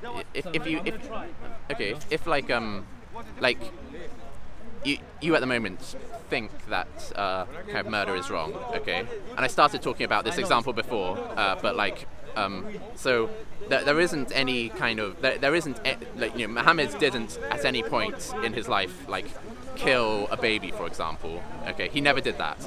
But if there was evidence from like reliable trustworthy chain of narrators that he did do that, would you suddenly say that killing a baby is okay because Muhammad did it? Okay, good. That's great. I know for a fact 100% Allah and our Prophet will never say that killing a baby is is okay. Okay, but then that means that must mean that's your. So your sense of morality is not just purely contingent on whatever your scripture says. Okay, if you did find some scripture that said something absolutely heinous, you would reject the scripture. You wouldn't smother your own moral compass. No. Obviously, I'm going to look into it. I'm going to see if it's. I'm going to as a Muslim. That I know, for example, no matter what, I believe in Allah and everything. I believe in Islam 100%. Now, if I find something like that, I will look into it properly. Okay. That where is it coming from? Why? What context? What time? Why did that happen? Why was? Why? Do you understand why certain things? But hypothetically, if that did happen, you would still have your own moral compass. Yes, right? You would still be able to say no. I reject it. If someone says to me, "Oh, I saw a piece of a book that said Sahih that killing babies is okay," you'd know it's wrong. Automatically, I would say no, sorry. I can't believe it. Okay, so often Christians in the park, they brought the example of kind of the 1 Samuel 15, the Amalekites, kind of God saying kind of the Amalekites have angered me, wipe them out, every man, woman, child, baby, and donkey. Like, so if that was in the Quran, then you'd stop being Muslim, basically. Yes. Okay, cool.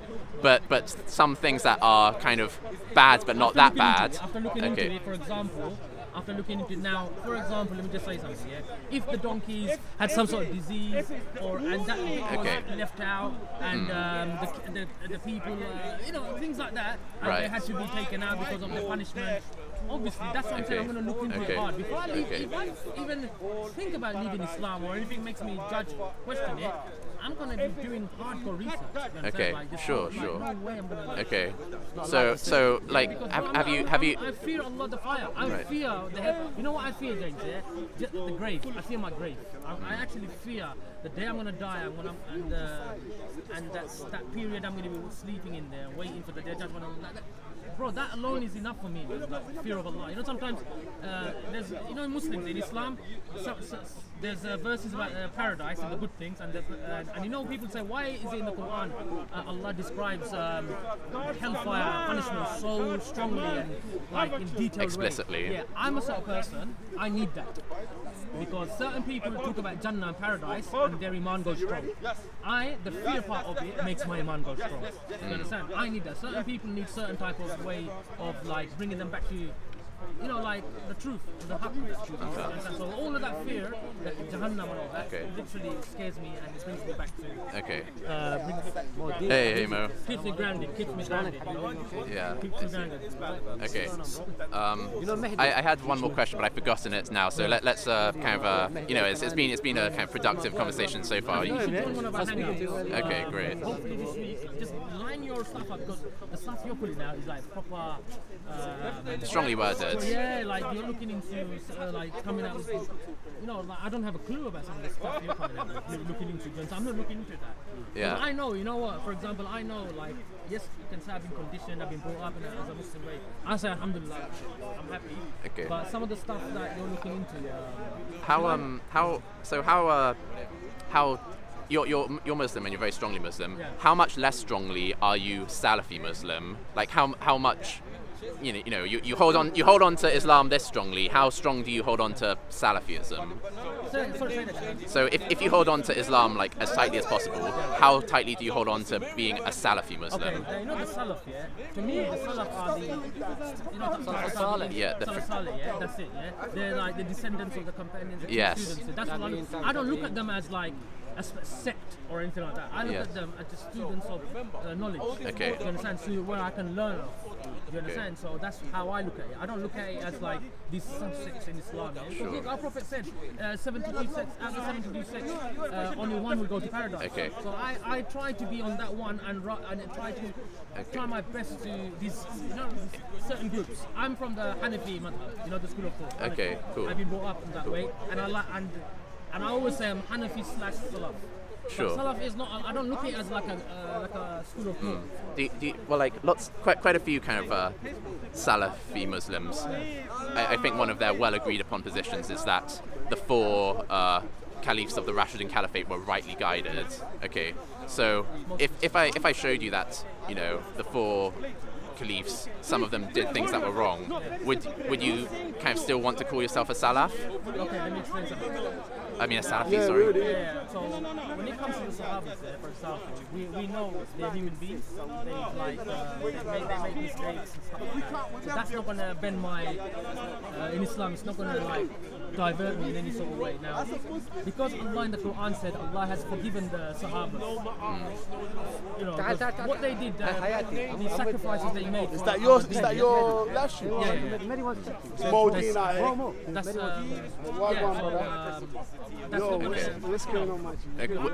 Would it change your? Would it make you reconsider whether they are the ideal kind of whether they had the ideal interpretation and implementation of Islam? I know they were on the haqq. I know they were on the, because they were more close time to the Prophet, for example. Okay. Now, if they're like the human beings, they're gonna like slip sometimes, make mistakes here and there. You understand? That is not enough for me to like think Islam is false and mistakes. Okay. Do you understand? It's not gonna make me waver. No, yeah. So if I showed you like that, I know the four so-called rightly guided caliphs did things that were wrong, that wouldn't make you a non-Muslim. I'd hope that would maybe make you stop considering yourself a Salafi Muslim, because then you'd think, well, you know, they didn't have the best, most ideal understanding of Islam because they did these things that were wrong and they thought it was okay. So, for example,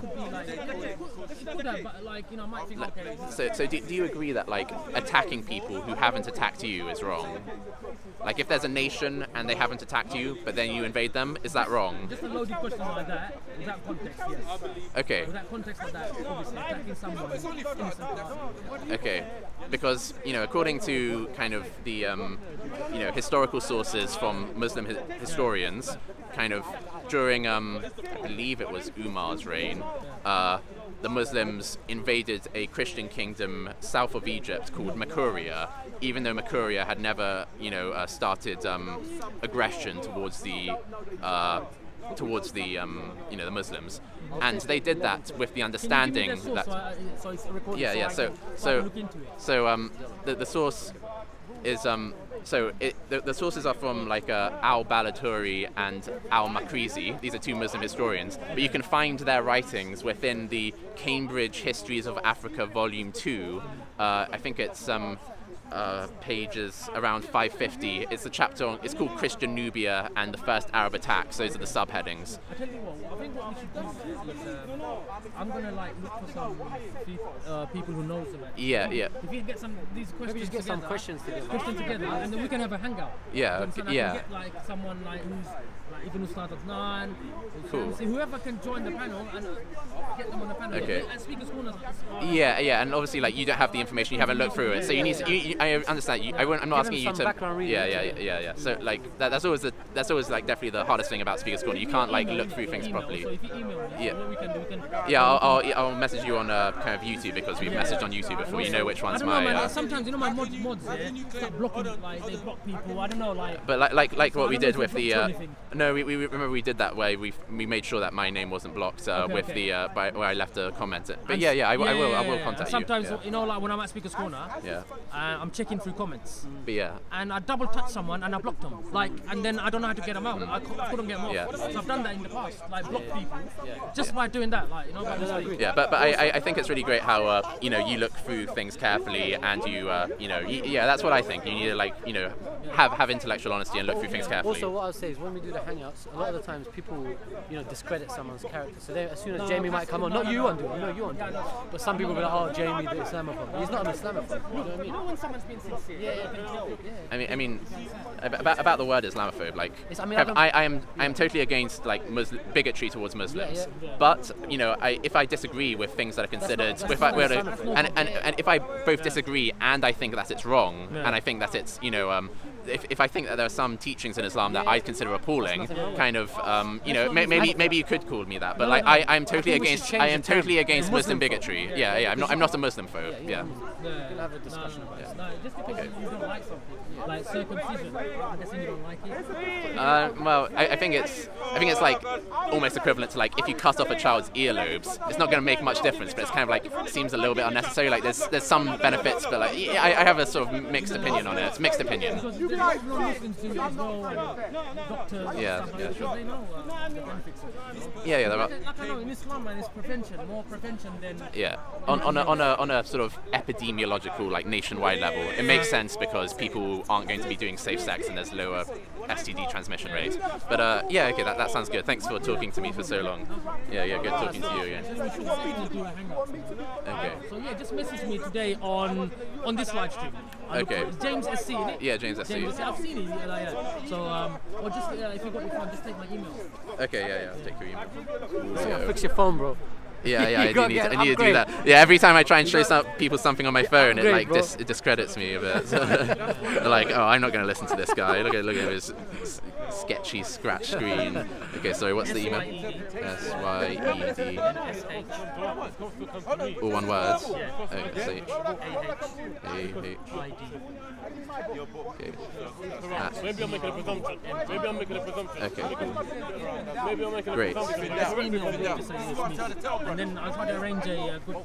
Okay. So we can maybe start it at the hangouts and maybe we can finish it here. Yeah. Certain people can't join the hangouts. But let's not let anyone call names and stuff because I've heard people say stuff to him. Anyone, a Muslim. Yeah, I mean, a bit of name calling, and a bit of name calling. Banter is fine. Banter's fine. But if anyone comes on my platform and a Muslim attacks another non-Muslim, I'm going to cut that Muslim off. Qisas. I'm not going to do that because that's not dawah. Of course, you've got to be fair. Yeah, it's anti-Dawah. Just because he's a non-Muslim. Yeah. No, you have to be fair. I'm going to be siding with the Muslim. No, I don't believe it. Yeah, exactly. I don't believe it. Exactly. That's not going to happen. Okay. Well, yeah. Thanks for chatting to me for so long. Yeah. Have a great evening. Oh yeah. I'm sure like nearly everyone.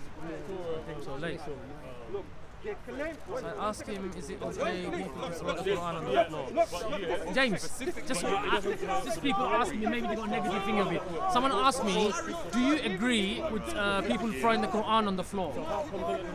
I think they should be allowed to do it. Yeah, but do you like? Do you think it's a good thing to do? Is it positive? So basically, it obviously like hurts people's feelings, so by default it would be a negative thing. But the thing is, if someone, the thing is like, if there's something that you should be legally allowed to do, even though it's kind of rude and like kind of offensive, and then someone else says, if you do that, then I'm gonna beat you up or that sort of thing, then I almost think that you have an obligation, well not an obligation, but I almost think it justifies doing it. If someone says, like, let's say you're allowed to eat an apple, and so you start eating an apple and someone comes up to you and says like, you know, I hate apples, if you continue eating that apple I'm going to beat you up. And I kind of think like, if someone continues eating that apple, just like, no, you're not going to force me to. Okay. So even though I think that's, you know, throwing a Quran on the floor is rude, the fact that there are some people who would be willing to like kind of you know, attack someone, I think that makes it more justified to do that act. If no one like batted an eyelid from like throwing the Quran on the floor, then it would be totally kind of like unnecessary. It'd be like kind of whatever, like who cares? Like there'd be no kind of good reason to do it. But I think if you're trying to like sort of oppress people in that way, then I think it almost like becomes, you know, more justified to do it. Same with like drawing cartoons about Muhammad. Like if no one would react to cartoons about Muhammad, there wouldn't really be any particular reason to do it. But the fact that there are some people who will kind of like, you know, try and like commit murder because of cartoons, that almost makes it more justified for people to start drawing cartoons, because you need to make them know that there are negative consequences to doing that. So, because if you kind of capitulate and appease and like say, okay, no, we won't draw any more cartoons, then that's sort of like rewarding them for the threat of violence. So you can't allow the threat of violence to be rewarded. That's the kind of principle. Okay. But without the threat of violence, then there's no kind of like, you know, benefit. So I'd say it's a slight negative. I get what you're trying to say, but would you promote that, or would you think it's a good thing to do? Forget the violence bit. Yeah? I agree. Without the violence, I wouldn't kind of recommend people to throw the Quran on the floor. Is it okay to burn the English flag? Yeah. It's okay to burn the English flag. But like the same like slight kind of thing I said before, like, oh, it might offend some people's feelings. To be honest, like it shows how kind of considerate I'm being, that I kind of like care less about like kind of the hurt feelings of the English flag than I'm showing more consideration to like throwing the Quran on the floor. I immediately said like, yeah, sure, burn the English flag. That's okay. But like because I know that kind of like so many Muslims think that the Quran is like this holy thing and you can't like kind of throw it on the floor, I've kind of like moderated myself. But that's just a funny thing, I guess. It's just that, like, it's like with free speech. You can say So now we have free speech here. What is free speech? The crux of the issue, look, I'm saying. We're not allowed to like say things like what I'm trying to get to, the point I'm trying to get to. So we don't have free speech. Free speech comes with responsibility. Yeah. So people need to like at least think about other people's feelings. I know people say, you know, I don't know, you might have different. If you can confirm. There's always a difference between like, you know, what's a good thing to do and what should be kind of legally punished. So like, you know, it's not a good thing to say to someone like you're fat, but like should they go to jail for it? I don't think so. So that's the kind of difference here. Like kind of. You can condemn, like say, look, society doesn't, you know, anything like I would say like it's not good. It's going to bring some sort of division and problems. I don't know. I think there can be some benefit to spreading information that people might kind of find, like people will have found it kind of like hurtful that I've said like that Muhammad did ethnic cleansing, but you know, if it's given that, you know, it's a fair comment given, like, you know, I have like the one that says, tell him, why do people get angry when someone burns the poppy? You know, for the same reason that people get angry when you throw the Quran on the floor, basically. Because personally, you know, when they draw cartoons and all these sort of things, you know, my point of view is, in my heart I will hate, But I think, you know, Allah, if someone curses Allah and stuff like that, Allah's bigger than that. Allah is powerful enough to deal with it. Exactly. We shouldn't go out on the street and start in a non-Muslim country. That, you know, in a Muslim country, eventually the law will do something. There'll be blasphemy. You know, like whatever. You know, that's an Islamic country. But I'm saying in a non-Muslim country, my thing is, if a non-Muslim wants to be like, just start a fight or reaction, don't give him that reaction. Yeah, of course. Avoid it. If you ignore it, they're not going to do it no more. The Prophet and God don't need our defense. Allah is powerful. And our Prophet, what did he say?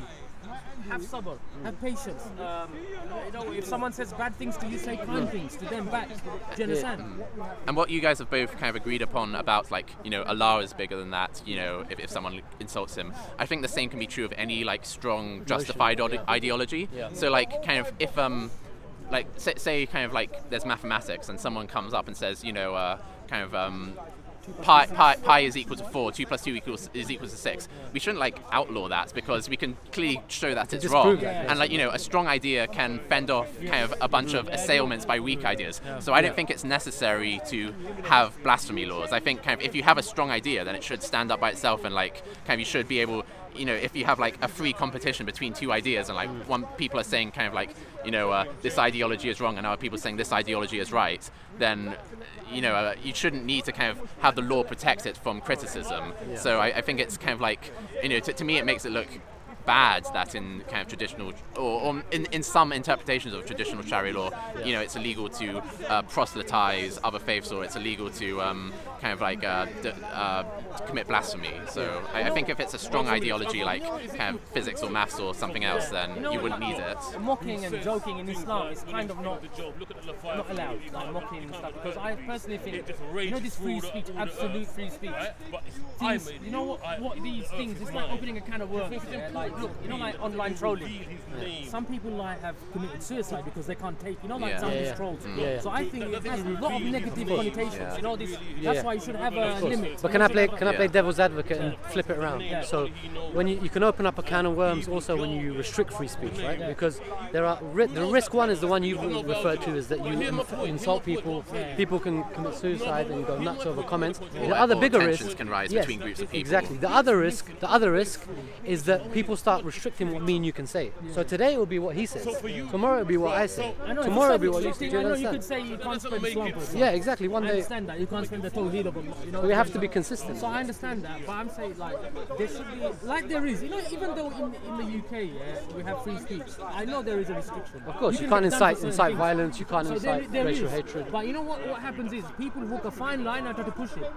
And that's where the problems come. I mean, I don't want to kind of ambush you, because like you've said, you kind of aren't an expert in, like, traditional Sharia law, but I mean, it is the case that, like, you know, in the sort of consensus rulings of many of these classical schools, it's illegal for dhimmi, like kind of Jews or Christians in an Islamic state, to proselytize, to kind of speak the benefits of their religion, say my religion is true, and so they clearly kind of don't have free speech. But like like Muslims enjoy much more free speech than that, because they're allowed to kind of try and convert people to Islam, and so you guys are kind of benefiting from that. But like, how would you like it if? That's why we don't. That's why we don't have that. That's why in Islamic countries, our free speech is restricted. Do you understand? You might not like that, but like, you know, I mean, I know you see the benefit of you having it, but you wouldn't extend it to other people.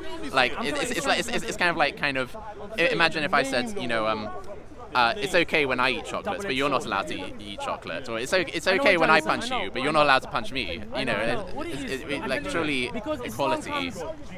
And look, you obviously don't get that. It's like, you know, like why would I intentionally, for example, if there's two doors, why would I intentionally let someone open door, for example, door A, and fall into hell, for example, into the fire? Which is the opinion that you hold. I'm just saying, I'm trying to, you know, rationalize it. Because I know, even if I don't have the right. But you can see where he's coming from, how it's inconsistent. I get that. Like, I get, because yes, in a Muslim country, you'll not be able to like openly. There is. Don't get me wrong. In a Muslim country, even today, there's missionaries at work. They're doing their stuff. But yeah, but they're not. But obviously, the way we do it in the have to reveal here it's open. You can open up a stall and do it. Yes, I agree. There is. This is like I think maybe this is a blessing of Allah. To me, this is a blessing of Allah. Look, Allah can change the hearts of like the war from the Battle of Badr, yeah, for example, yeah, 310 or was it or something 330. Like that? 330 versus 1,300. See, if Allah changes that leader's hearts, for example, that's it, done. Do you understand what I'm saying? Like, I personally, Theresa May is undercover Muslim. For me, it's a blessing of Allah. What you said, like, if what we're trying to do is prevent people from burning in hell forever, you can justify a large degree of things. You can. It does make. If we assume that it is true that kind of I'm going to burn forever, like if I die as a non-Muslim and I've I've heard the message of Islam, then like what you're saying kind of can be justified. It's like kind of you're trying to save people, but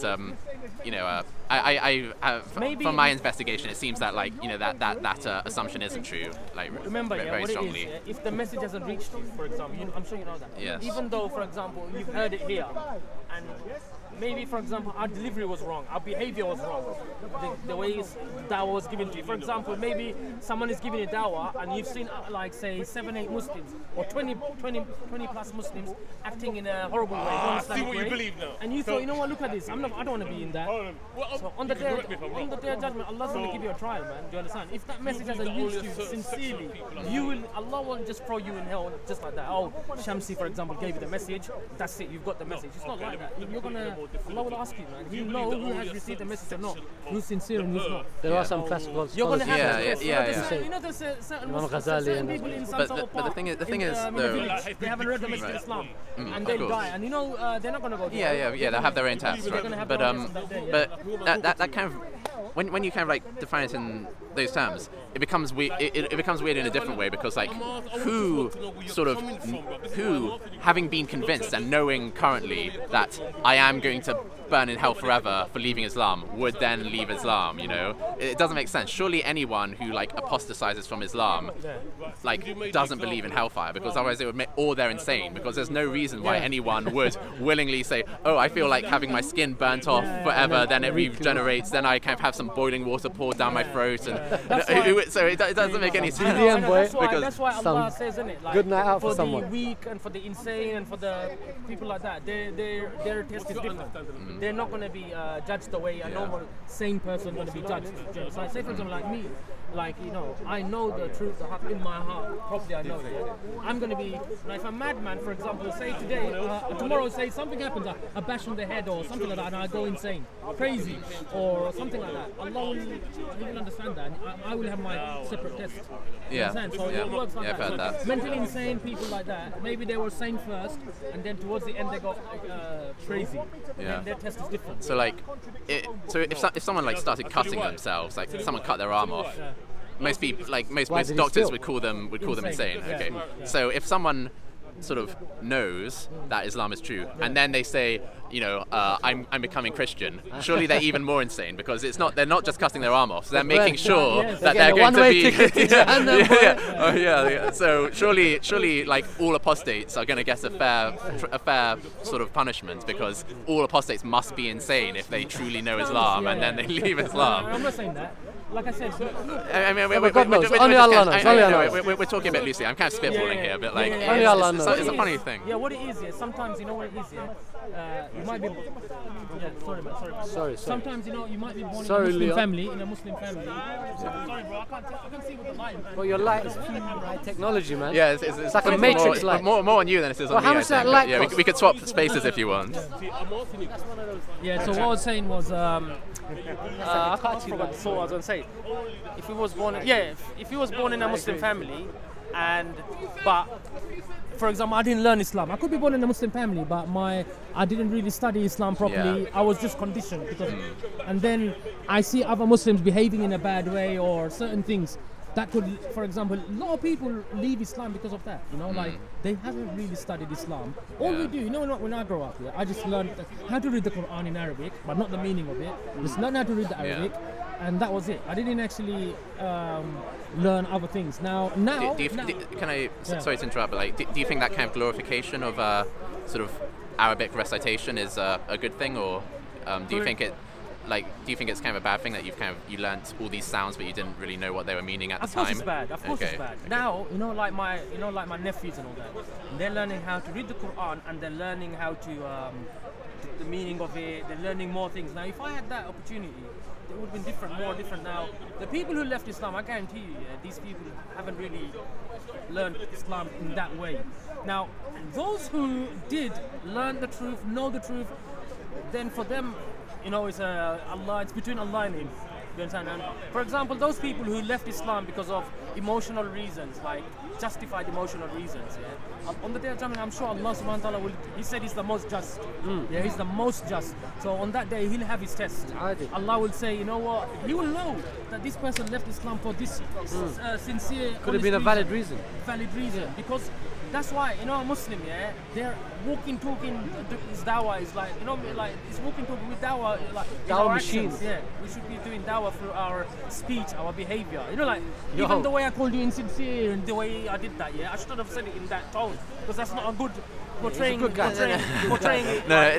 That's not going to bring you close to Islam. Don't worry about it. I know I'm not going to bring you close to Islam because of that. I'm just attacking you. No, but it's fine for us to like have a discussion and like I might call some other people insincere. Like I know I have done. I mean, if you see some dishonest behaviour, then I don't think it's that bad. Don't feel bad about it. It's fine. We have shortcomings. We're human beings. We have tempers. We're all trying. But like I said, if any Muslim that left Islam and it was those sort of reasons, I'm sure what we believe in, Allah is the most just, he will get his fair, when this time comes, he will get his test.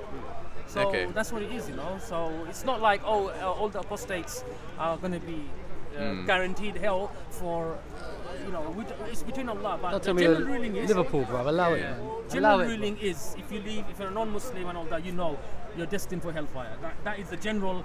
Now, every single situation is different. Just because of that, you can't bunch them all together, in that thing, because every situation is different. You understand? So, like, I'm just kind of like remembering a few of the verses in the Quran that kind of speak about non-Muslims being kind of deaf and dumb and that sort of thing.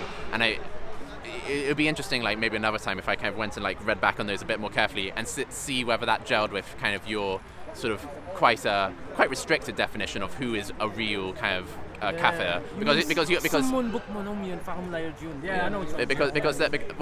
don't have it like fully formed at the moment, but I mean like you have like quite a narrow definition of kafir, like kind of only those people who really sort of know that Islam is true and then also say but it's not true even though they know it's true, rather than people who kind of sort of were told sort of quite a lot about Islam but still kind of didn't believe it or that sort of thing. Only Allah knows what's in their hearts.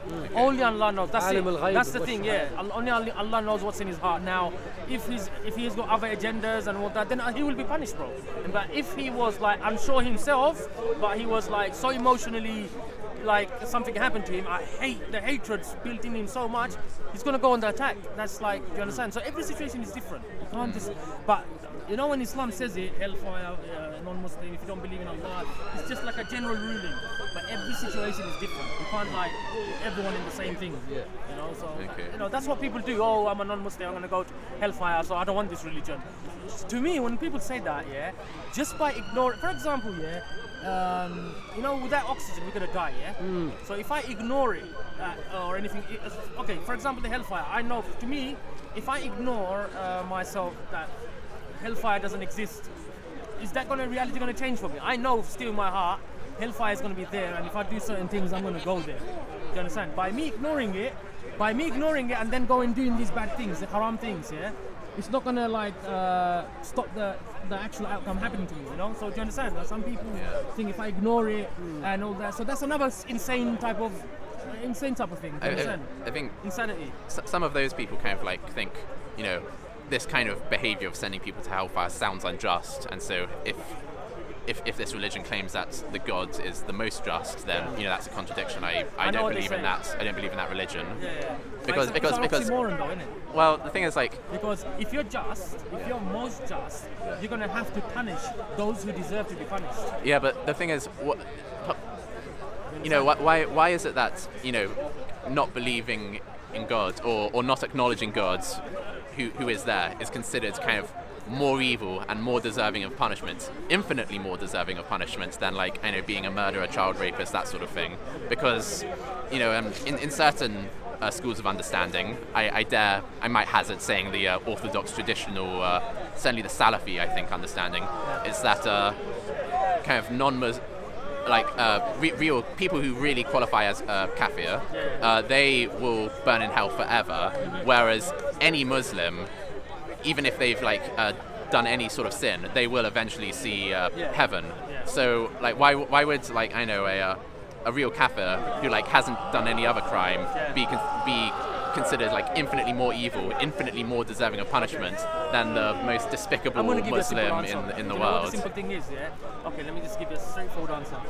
Now, this is from a Muslim point of view. I'm giving this answer. Allah is the king. He's the God. He said this is the rules. That's it. He said it's my creation. My creation. I said I want my creation to follow this. I'll give you free will or whatever. We can go into all of that. He's the boss. He said this is the way he is.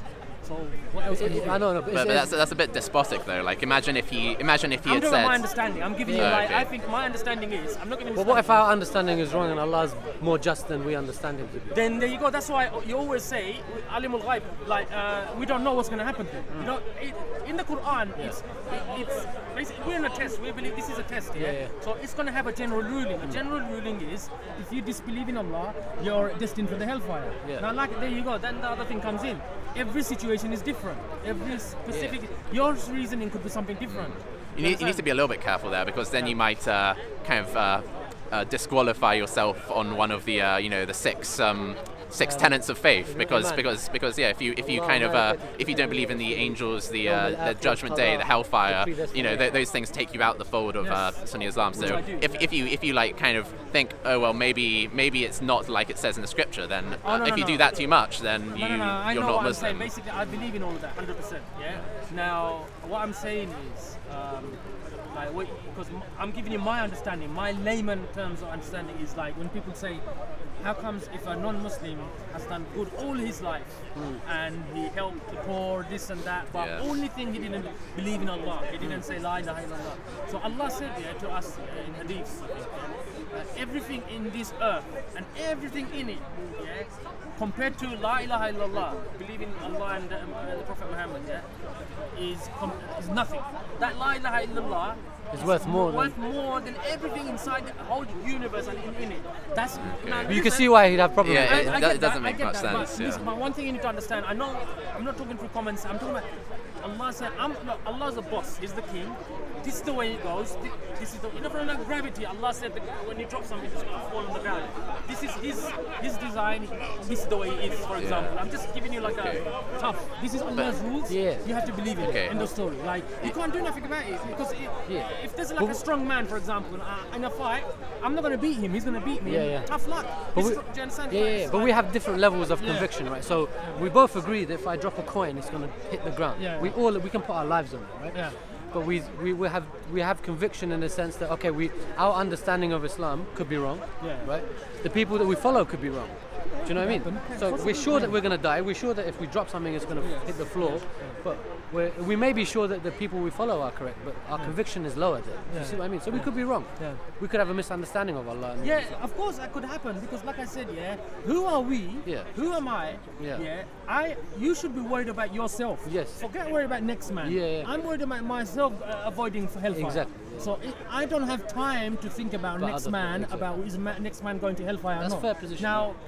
Now Allah has made it clear. General rulings is if you do this, this is the outcome. If you do this, this is the outcome. But every situation is specific. Like with James, like I said, maybe he received a message, but the delivery wasn't good. So that could be like, since he could have a sincere reason. Tomorrow James could be Muslim and Amir al-Mu'mineen. There you go. Some people have said that before. Look, man, the worst. That's why what they say. I'm sure there's a hadith. I can't remember that. They said, was it Khalid bin Walid? Like used to be the staunch enemy of Islam. Umar ibn al-Khattab came to kill the Prophet. There you go. And he became. Staunch enemy of Islam. Yeah, don't be say kind things to them, because tomorrow they could be a better Muslim than you. Exactly. You never James know. could be a better Muslim. He could be leading Regent's Park Mosque. Yes, you could. He could be doing the adhan. You never know. Genuinely, that's why we are taught not to be disrespectful. This is the way we are taught, not to be horrible to these people, because tomorrow Allah could open your heart. We don't know tomorrow what's going to happen. He could open that heart, and you might accept Islam, and you could be a better scholar. I could be coming learning from you Islam tomorrow. Do you understand? This is the way. That's why we are taught say good things. Because, right. Yeah. That's one thing I found out the other day. It was very interesting. Have you heard the story about Talut? Talut, yes. You know the thingy. You probably know a bit about that as well. It's about Saul this, and Talut. It's about the slingshot with David and Goliath. David and Goliath. Talut or something. Talut. I think Talut is one of the. He was like an average poor man, and he became the leader because. Anyway, what the moral of that? I was looking into it. You know the Quran. Every single verse that come down, Allah was teaching our Prophet. You know, like he was giving his history context. And he was actually teaching our Prophet, because that verse, when it came down here, it came down just before the Battle of Badr. You know, the 300 v 1,000. And ultimately people are going to have fear in their hearts facing 1,000 men. And Allah was teaching them certain lessons that have faith in Allah, have that discipline. And that verse came down at that time, just before the Battle of Badr. So our Prophet was getting taught a lesson, you know, like there's certain things he was getting taught in, and then because what happened was there were 1,000 men or something like that, and then what happened was there was and Allah taught them, and Talut was teaching them a discipline, and on the way he said there's some water there, a river. Whoever goes past that river, they're only allowed to drink one cupful, just one handful. Some of the people there, what they did, they jumped in, started having a shower, start drinking, and he said if anyone drinks more than one cup, they're going to be court-martialed, sent back home. So out of the 1,000 or 100,000 or whatever the numbers are, there were only 310 or something like that, 300 plus, they said. 300 plus that didn't listen. So it was like a discipline there, you know, like that faith. So what happened was, then they went to the battle, and they saw the enemy come, Goliath come, that big, they had the thumping on the ground and all that sort of thing, and basically he had a slit on his eye. He was covered in metal. And then obviously then he got the slingshot. But at that time, his men were they were fear. And I think then Talut or something like that. I think that's the bit I kind of forgot. I think he said, look beyond the army that's coming to kill you. Behind the army is Allah waiting to meet you. Like, do you understand? So that's how they got rid of the fear. And then, as soon as Goliath went down, then their will broke, and then they won. So that's why I'm telling you, James. I think you need to look into this as well. Like, when every single verse came down, look at what time it came down, what our Prophet was doing at that time, because every single verse come down. Not every single verse. Some of the verse was teaching him, as like pay as you go along or whatever. Like he was like, not pay as you go, sorry, contract. Like, it's like as he was going, like verses were coming down, and he was being taught a lesson. So that lesson, that verse come down at that time, and I was thinking to myself, wow, look at the wisdom of Allah. He was teaching our Prophet that. But Battle of Badr is about to happen. This is what happened in the past. So people saying it, learn from history. So that's what I'm saying. When the Quranic verses come down, there's a lot of wisdom that we human beings we're still figuring it out. Still figuring it out. This just came to me the other day. I was looking into it, and I thought, wow, man, just that thing made my iman grow even more stronger. Made me, as a Muslim, when I see certain things regarding my religion, it makes my iman grow stronger than weak. When I see I'm telling you. When you say kind of we're still figuring things out about the Quran, kind of, do you feel like a kind of a slight conflict there between holding the opinion that the first 3 generations of Muslims had the ideal understanding and implementation of Islam? Because if certain people would say kind of why listen to scholars today when we could listen to these people who Allah thinks is so great? according to these Sahih Hadiths. We should look at their understanding. We shouldn't look at, these people today still trying to interpret and figure things out. They're part of the, people of Bid'ah. They're part of the one of the 72 sects that won't make it. So when you say, do you think that people are still figuring things out, or do you think that kind of, the understanding of, the Rashidun Caliphate is the best? We don't need to go any further than that. No, we've been given our deen. Our deen's complete. Okay, obviously, the more people, the closest to our Prophet's time, they're going to be following the real Islam, for example. And the more time goes, it's going to be a little bit watered down, so to say. It's a wrong term. I can't think of a term, but I know, like, the times are going to be different. Certain times, like, for example, we have the internet. Maybe during that time, some people say, oh, you shouldn't watch TV is haram, or internet's haram. They didn't have Facebook then. But, no one was poking anyone. They didn't. So now we can use these tools. Yeah. I'm on the opinion of we can use these tools for good. Yes. Why use these tools for anything bad? Do you understand? So I'm on the opinion of that. Like, you can use these tools for good. Now, obviously, like, this sort of innovation is different. You can. I'm not any innovation towards like changing our deen. That's wrong. Right, I am not on that.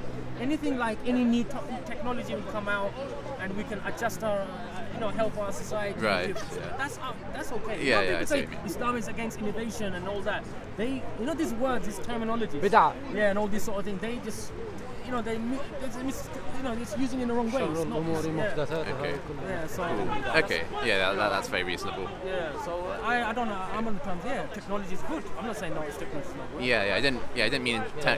I meant in terms of interpreting the Quran itself. Yeah, because we get our main source, everything from the Quran and the times of the Tabi'in. So yes, I agree, because they're more closer to our Prophet. So who's going to know more? Can you imagine living during his time? Oh wow! They could also be wrong. Some people were wrong, isn't it? They're all human beings. So, yes. We don't talk about the mistakes really. Why do you want to talk about mistakes of people? And Allah has said, "I have forgiven the Ansar and the Mujahid, the Sahabas basically." And so that's for whatever they did, yeah? for anything they did. Allah said it's forget, that's final, bro. Like, Allah just said it, it's done. I know we can get into it. Are you from a... No. Okay. I'm just saying, like, like I said, there's certain knowledge I don't really have. There was also a bit of a kind of... Not even anything to do with Sunni and Shia, but there was a bit of a scandal about Khalid ibn Walid, how during the Ridda Wars, kind of people were like kind of starting to kind of like not pay their zakat, and so he went to one group of people who initially kind of sort of were thinking maybe we shouldn't pay the zakat, but then when they saw the army coming, they're like, oh no, go to your houses, we'll pay the zakat. But then like kind of they went to the leader of that, Khalid ibn Walid went to the leader of that tribe and said said something like kind of what's going on here, and then the guy said something like oh, your master said, so it was like Khalid ibn Walid said to him like something like, what's going on here, my master said that you needed to sort of do something, referring to Abu Bakr, and then what's his name, this tribal leader said, oh, your master said so and so, like in a bit of a mocking way, and then Khalid ibn Walid like chopped his head off. Was Khalid ibn Walid scorned when he went back to Abu Bakr? So there was kind of a decision about, whoa, should we kind of reprimand him, like should we kind of punish him, should we like do qisas on this? And because there's also suspicion that he might have like done it in order to get this guy's wife, who was considered one of the most beautiful women in Arabia, who he did actually marry shortly after, but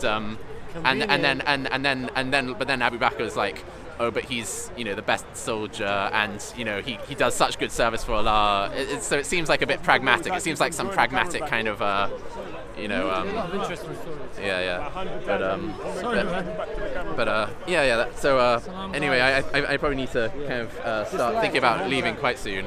But yeah, thanks for the it's really great discussion. Thanks. Email me and we'll arrange one, innit? If you just email me your questions, and I can speak to some of the people that I know, and they say, let's have a hang-up session. Yeah, that's a good idea. All right, thanks. See you later. Peace. We said it's a wrap. Peace, Khalas. Huh? Sorry, bro. Which way is facing? It's facing that way. Oh, yeah. Sorry, man. I don't even... Salam, guys. I'm going now. You know you love the camera. You know you love the camera. Straight up in my face. Yo, guys, I haven't said anything wrong, have I?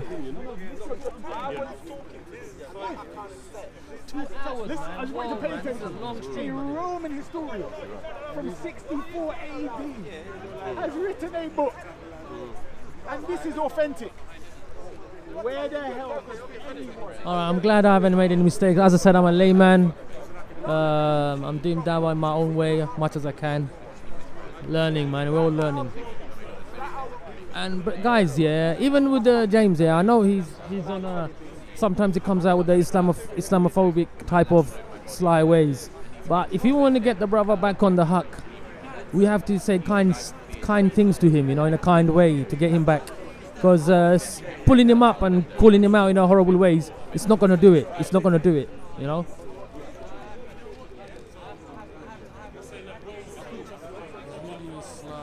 Yes, you're right. He's sly and stuff, but I called him up on it, and I think it wasn't the correct way of doing it like that. Because if you want to bring him back to the deen, do you think that's the correct way of doing it? Because I don't think so. I think that's why, innit? Like when Allah told Musa alayhi salam that go on to what's his name? You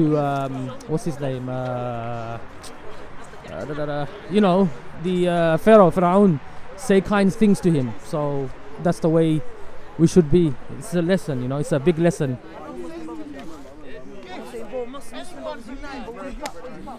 Tacitus actually wrote that sentence there.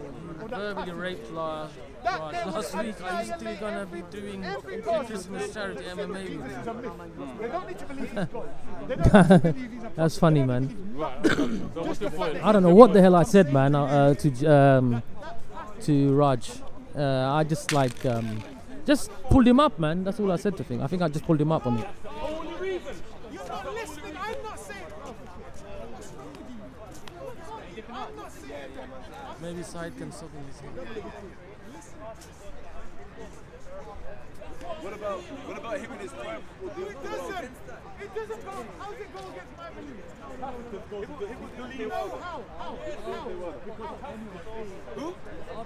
Said, get him in contact with Shamsi. Yeah, I will. That's why I got his details. You know what's jokes about him, yeah? He used to fight some lanky guys. Modine, I'll see where he is. Is that Shia? Yeah, you're right. You can hear his voice, yeah? Said, let the manager and McDonald's. Yeah, I'm gonna go now. In a bit, I'm gonna go to McDonald's. Said, get him contact Shamsi and Unwar, yeah. Yeah, whoever said I should soften my heart, yes, I should do more. I agree. So we all should. You know, we all should soften our hearts. I'm not perfect, man. Just because I'm advising people. How long are you staying there, Said? I don't know. Why, you want to come down? Do you want to go get something to eat, Jordan? So it does not contradict anything. I'm not going there to eat, man. I'm going there McDonald's to see the manager. And fillet of fish could be halal. I don't know. I can eat halal. I don't know, man. I haven't eaten it for a long time, I think. If I buy you a milkshake, how the hell I'm gonna give it to you? Rain hands.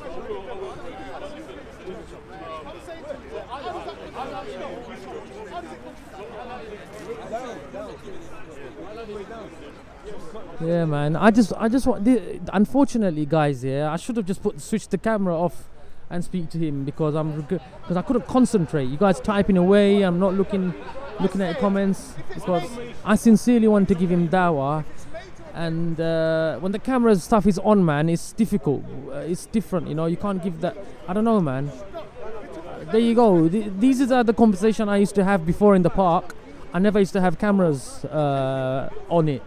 I used to have my camera recording, and I used to have discussions with people on the side, you know. But now people are recording them, and people are thinking that I am like some sort of learned person getting the cameras on me. I'm not doing it like that. This is not my intention. There's people 5 minutes, 20 minutes, 20 minutes. No, even he was agreed. No, even he himself was agreed to it. Because no, the matter which he doesn't lie, he started. I can't even talk, bro.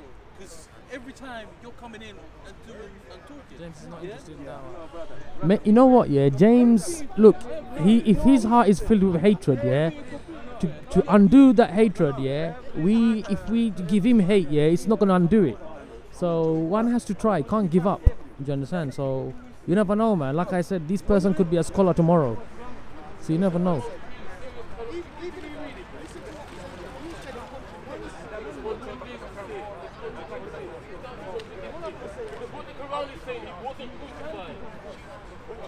Don't worry, Jordan, bro. If you've made any slip-ups, you can always come back and make a. I'll record you. I can upload it. Don't worry if you made any slip-ups. We all make mistakes, man.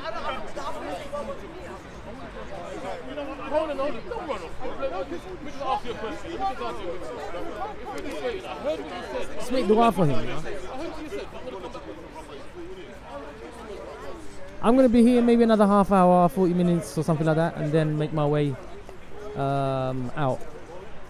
You want to come down or something, brother Jordan? So it's possible, but he seems like a hardcore Orientalist studying Islam. Look, maybe he's looking into Islam, yeah. This could be Allah's plan. He's probably looking into Islam, yeah, to refute it. A lot of people, you know, has gone to Islam, yeah, thinking I'm going to pull something out to refute it and to shut Islam down. And what happened at the end? They ended up converting to Islam. Do you understand? So you never know, man. This is a way. This is a way. Allah's opening His door. How do you know? How do you know? So one needs to be careful, you know. Really, man. We really need to be careful. He could be looking into Islam for wrong things, and then what's going to happen? He's going to open up, and Allah will open his heart up.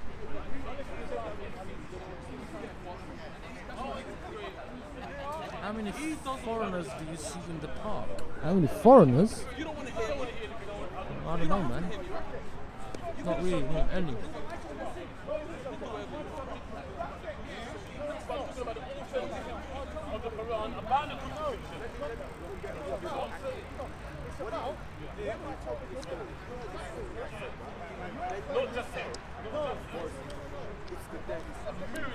Yeah, so don't need to condemn and go on the attack, because just imagine he's close to Islam and he dropped his hate and he's close to Islam, and one Muslim comes, someone like me today, for example, said, "Oh, you're insincere," in a not so nice way. I could push him maybe a few steps back, and I'll be liable. I'll be liable for that, man. Allah will ask me in a day of judgment. Your actions have consequences, man. Can you imagine? My actions has led to someone, for example, not actually was interested in Islam, and my actions actually contributed for them not to enter Islam. Subhanallah, can you imagine that? So we need to be careful, man. Even with the haters and stuff like that, every situation is different. Don't take one situation and combine it with, conflate it with other situations, okay? But I'm just saying, you know.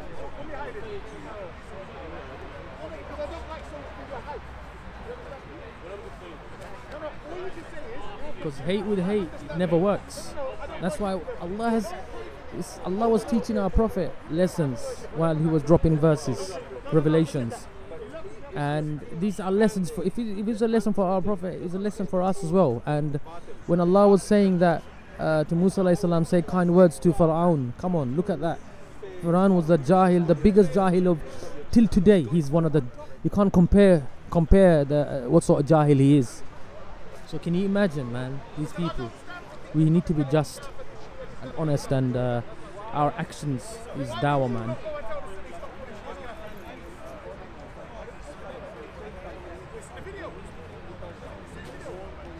Yeah, Paul's a Muslim again. He had his confusions.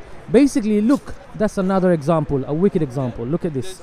Paul left Islam solely for emotional reason, left and came back a few times because of other Muslims' behavior towards him, okay? He's not perfect. He makes mistakes. Okay, issues there. I know. He left Islam because emotional reasons and stuff, whatnot. Yeah. Alhamdulillah, he's back. Okay. Because I told him, I go, bro, you ignoring the fact that Islam is not true, the hellfire don't exist. It's not gonna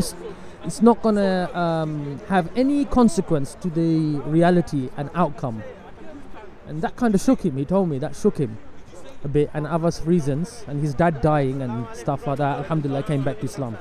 Very good. I understand where you're coming from. Social media for me is a big thing. Now I see it as a test. Like even when I've got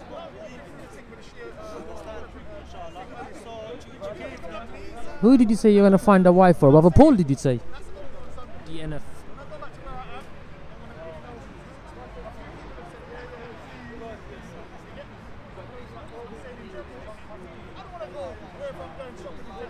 Yes, Nicky Travis, I agree. There are ignorant people who give Islam bad name and people react emotionally and stuff like that. But that's not a good enough reason as well, you know. But Allah, we don't know how Allah is gonna, on the day of judgment. It's none of our business. Worry about yourself.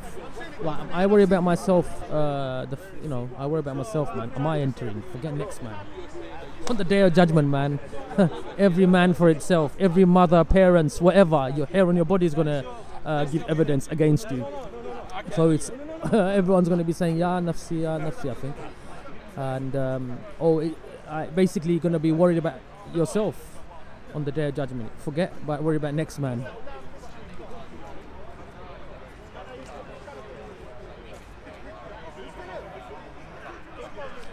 If by ignoring hellfire and all of that has any consequence, man, I will ignore it tomorrow and start doing this and that, give in to my desires. I know deep down it's not the case.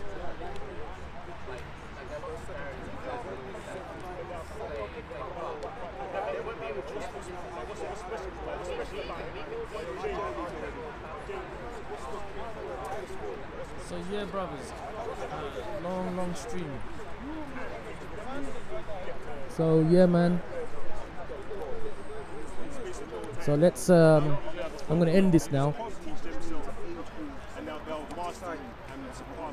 Is Paul married? No, he's not married, bro. He won't married. He used to be an ex-homosexual, okay?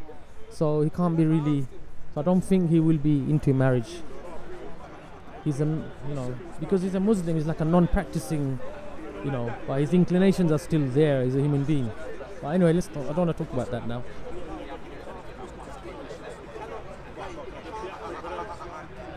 Ex, I don't know how to phrase it, bro.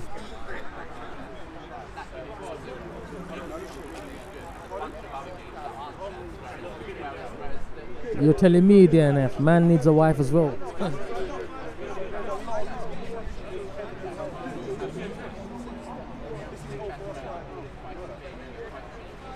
Of course you shouldn't. Who are we?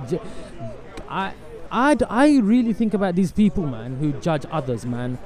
Worry about yourself, about your judgment, man. I don't get all of that judging others. You have time to judge others, and what about yourself? What's going to happen to yourself,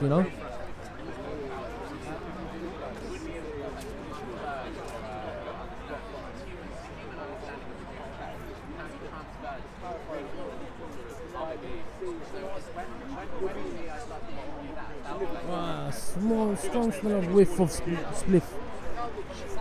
I'm gonna get high here, man. You don't take Elon Musk. Someone said Dean is not here, he's gone. Anyway, guys, should I do another live stream on the way back? What do you think? What do you guys reckon?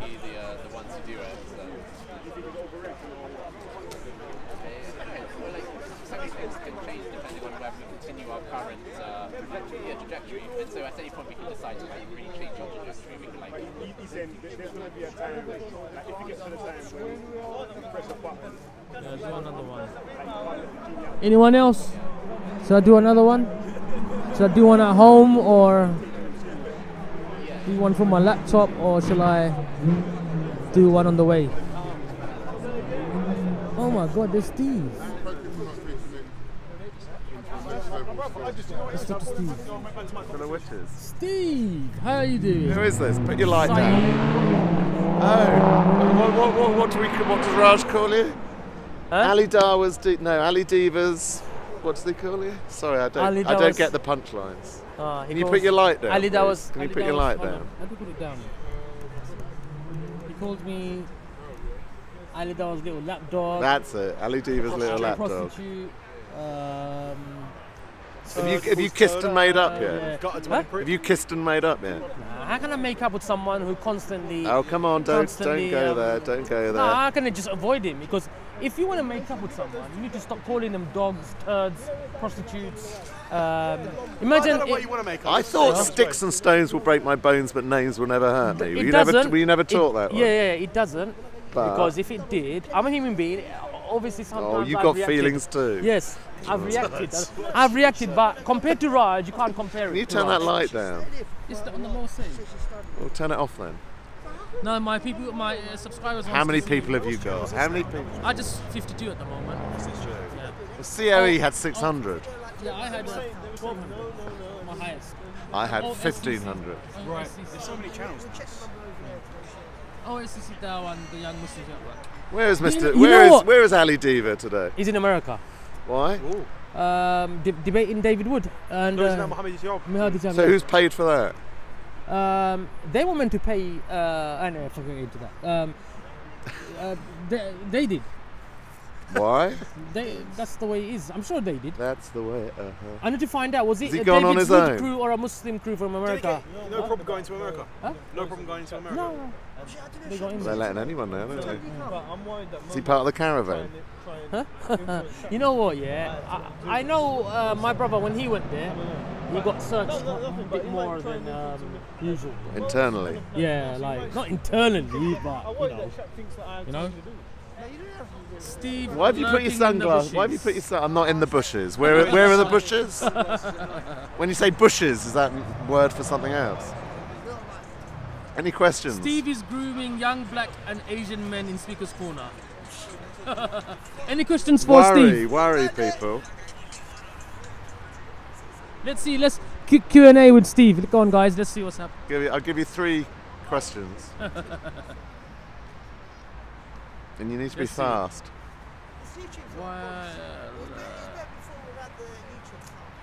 Oops, forget that. Was that unrepeatable? No. I'm what? I'm hot. No. Hot. Otter. I'm an otter. Steve is perving on mans. I'm what? Steve perving on mans. He's an Islamophobe. Well, when will Steve original bullshit then. Why do you want me to come out the closet? Why do they want me to come out the closet? Why are they after me? Oh my gosh. I know, you got some nice viewers on your channel, haven't you? Yeah. Has anyone got a brain on this channel? Or you're all dumb as fuck? Come on, guys. Let's get some genuine questions. Come on. That doesn't seem that capable. See, you don't want to let Steve get away with that one, so let's get some decent questions out there. Low IQ, homophobe, gay, hating. Never. Is that the best question? Come on. Don't embarrass us by speaking. Is that the best questions you can come up with? Come on, show that any of you have got any intellect whatsoever. Steve used to be a liberal guy. What happened? Steve. Still am. Steve, hi. Speak to me. Okay, what? How? We need to ask a question, don't Come you? on, guys, God, this is man. so boring. McDonald's is feeling more attractive at this point in time, and that's saying something. Why would you object to what a 4-year-old girl wears? Why would you object to what a 4-year-old girl wears? Where? All right, okay. There's a question. Yeah. So my understanding is the purpose of hijabs was related to modesty.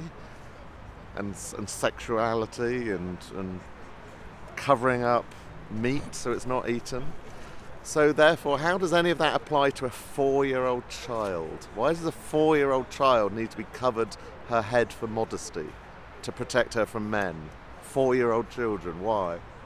That's why I question. That's why I question it. It's like, you know what, yeah? It's like the more clothes less clothes women wear. We're it's not like talking the about more women. freedom. We're talking about I know, little children, Even- practically toddlers. You know, one thing I don't agree with, yeah, as well, yeah. I think the schools need to change this. You know, like little girls, even the underage, say under 14s or whatever. You know, when they go to school, start wearing mini skirts, showing off the white. What schools do they do that? I'm telling you, not where seen I'm those about, yeah, in my area and my time and whatever. You need I've to seen- spend less time outside schools. No, don't. I'm not saying that. I'm telling you, when they're walking I'm past my house, joking. I know. I'm just saying when they walk past and all that, and I think to myself, like, I wouldn't let if my daughter wear, like, I will tell her to wear like trousers instead of like I short guess mini that's what skirts. girls like to do, don't they? So what's happening here? So I really disagree with the yeah, but yeah, I'm gonna end this now. No questions. Yeah. You've disappointed me. How many people is it? 59. 59 people, and that's all you could come up with. Disappointing. And I'm gonna end it. I'm gonna do one from home. I'll have a You're live. going home now, are you? I'm gonna Okay. do one. Back to Oh. the bedroom keyboard warrior now. Yeah. So see you later, guys. Salaam Bye. alaikum. Are you talking to them or us? Yeah, I'm talking to them. Nothing there to talk about now. So later, guys. It's all. Everyone's gone home. So going home. I'll do one from the car on my other channel, the Young Muslims Network channel. Yeah. It's very soon. Give me a bit. I'm gonna go McDonald's, report Raj, and then go home. Can someone share me the link? I'll find it. Well, would you choose to go on holiday then? I don't know. Are you So assalamu alaikum, everyone.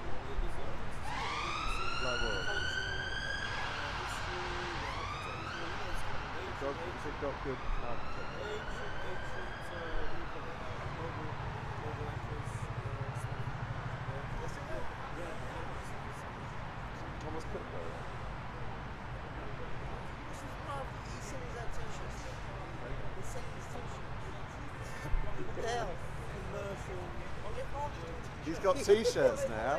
I ain't paying that jizya. Third world. Has he got a third world one? I don't know if he has. Alright, guys, I'm ending this. Yeah. I don't know why he said O.S.C.C. Yeah, that is definitely one. Alright, guys, salam. Join me later on my next live stream, inshallah, on the Young Muslims Network channel, my other one. Subscribe, like, share, and all that other stuff, or unsubscribe and dislike. Smash the dislike, smash the unsubscribe button. Because one thing I know is, alhamdulillah, yeah, even the Muslims dropping £100, £200 super chats on other non-Muslims channels. So maybe it's Dawah, I don't know. So smash the unsubscribe button and dislike button. Smash that subscribe button. my 10-year-old son says that.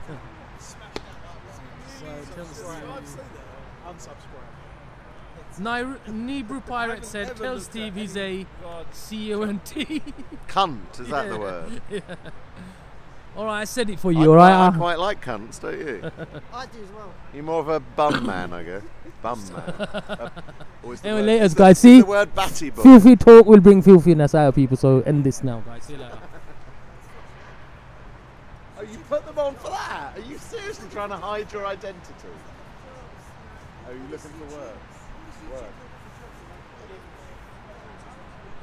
Nah, I'm not lying. I'm just standing here, bro. Just about to end the stream. I'm not really. Saw them on the way. Not really, you know.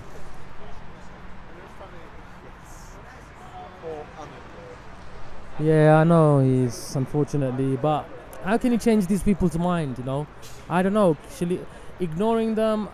You know what? Yeah, I don't. When I talk to these people to give them dawah, I don't do it in the camera. I switch everything off and try my best.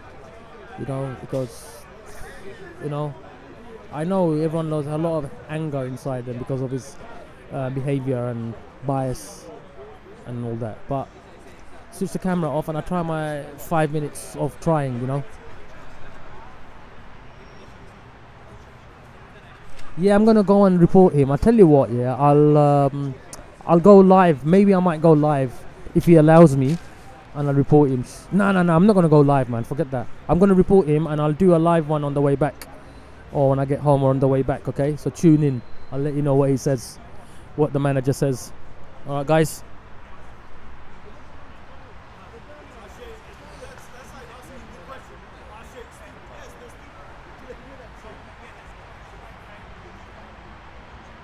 All right, then I'll do a live one on the way back, and I'll let you know what the manager says. So, assalamu alaikum, everyone. Oh, this is a lot of shit. So yeah, join me on my other stream, and when I'm on my way back, hit the alert button. I'll let you know what the manager says.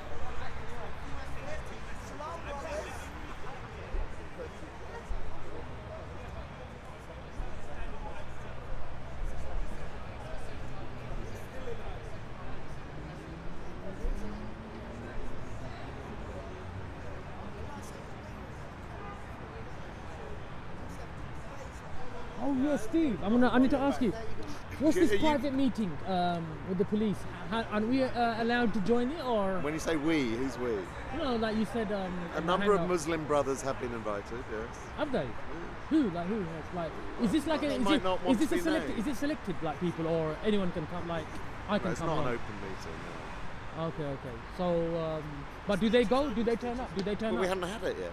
Okay, but do Muslims turn up there, like, or what? We haven't had it yet. So okay, when they've been invited. Okay, can I come?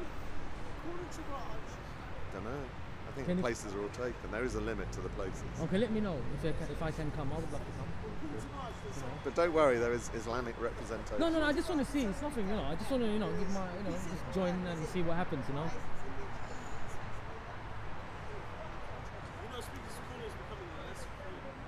That's free. And why is that? Alright guys, join me on my Young Muslims Network channel. I'll let you know what happens, alright? So for the third time, later. Assalamu alaikum, everyone. Trying to end this thing, it's not even ending, the screen's frozen up. So I don't need to ask this permission. It's open. Where is it though, innit? I don't know where it is. I'm not asking for his permission. I want to know where it is. I don't know nothing about it.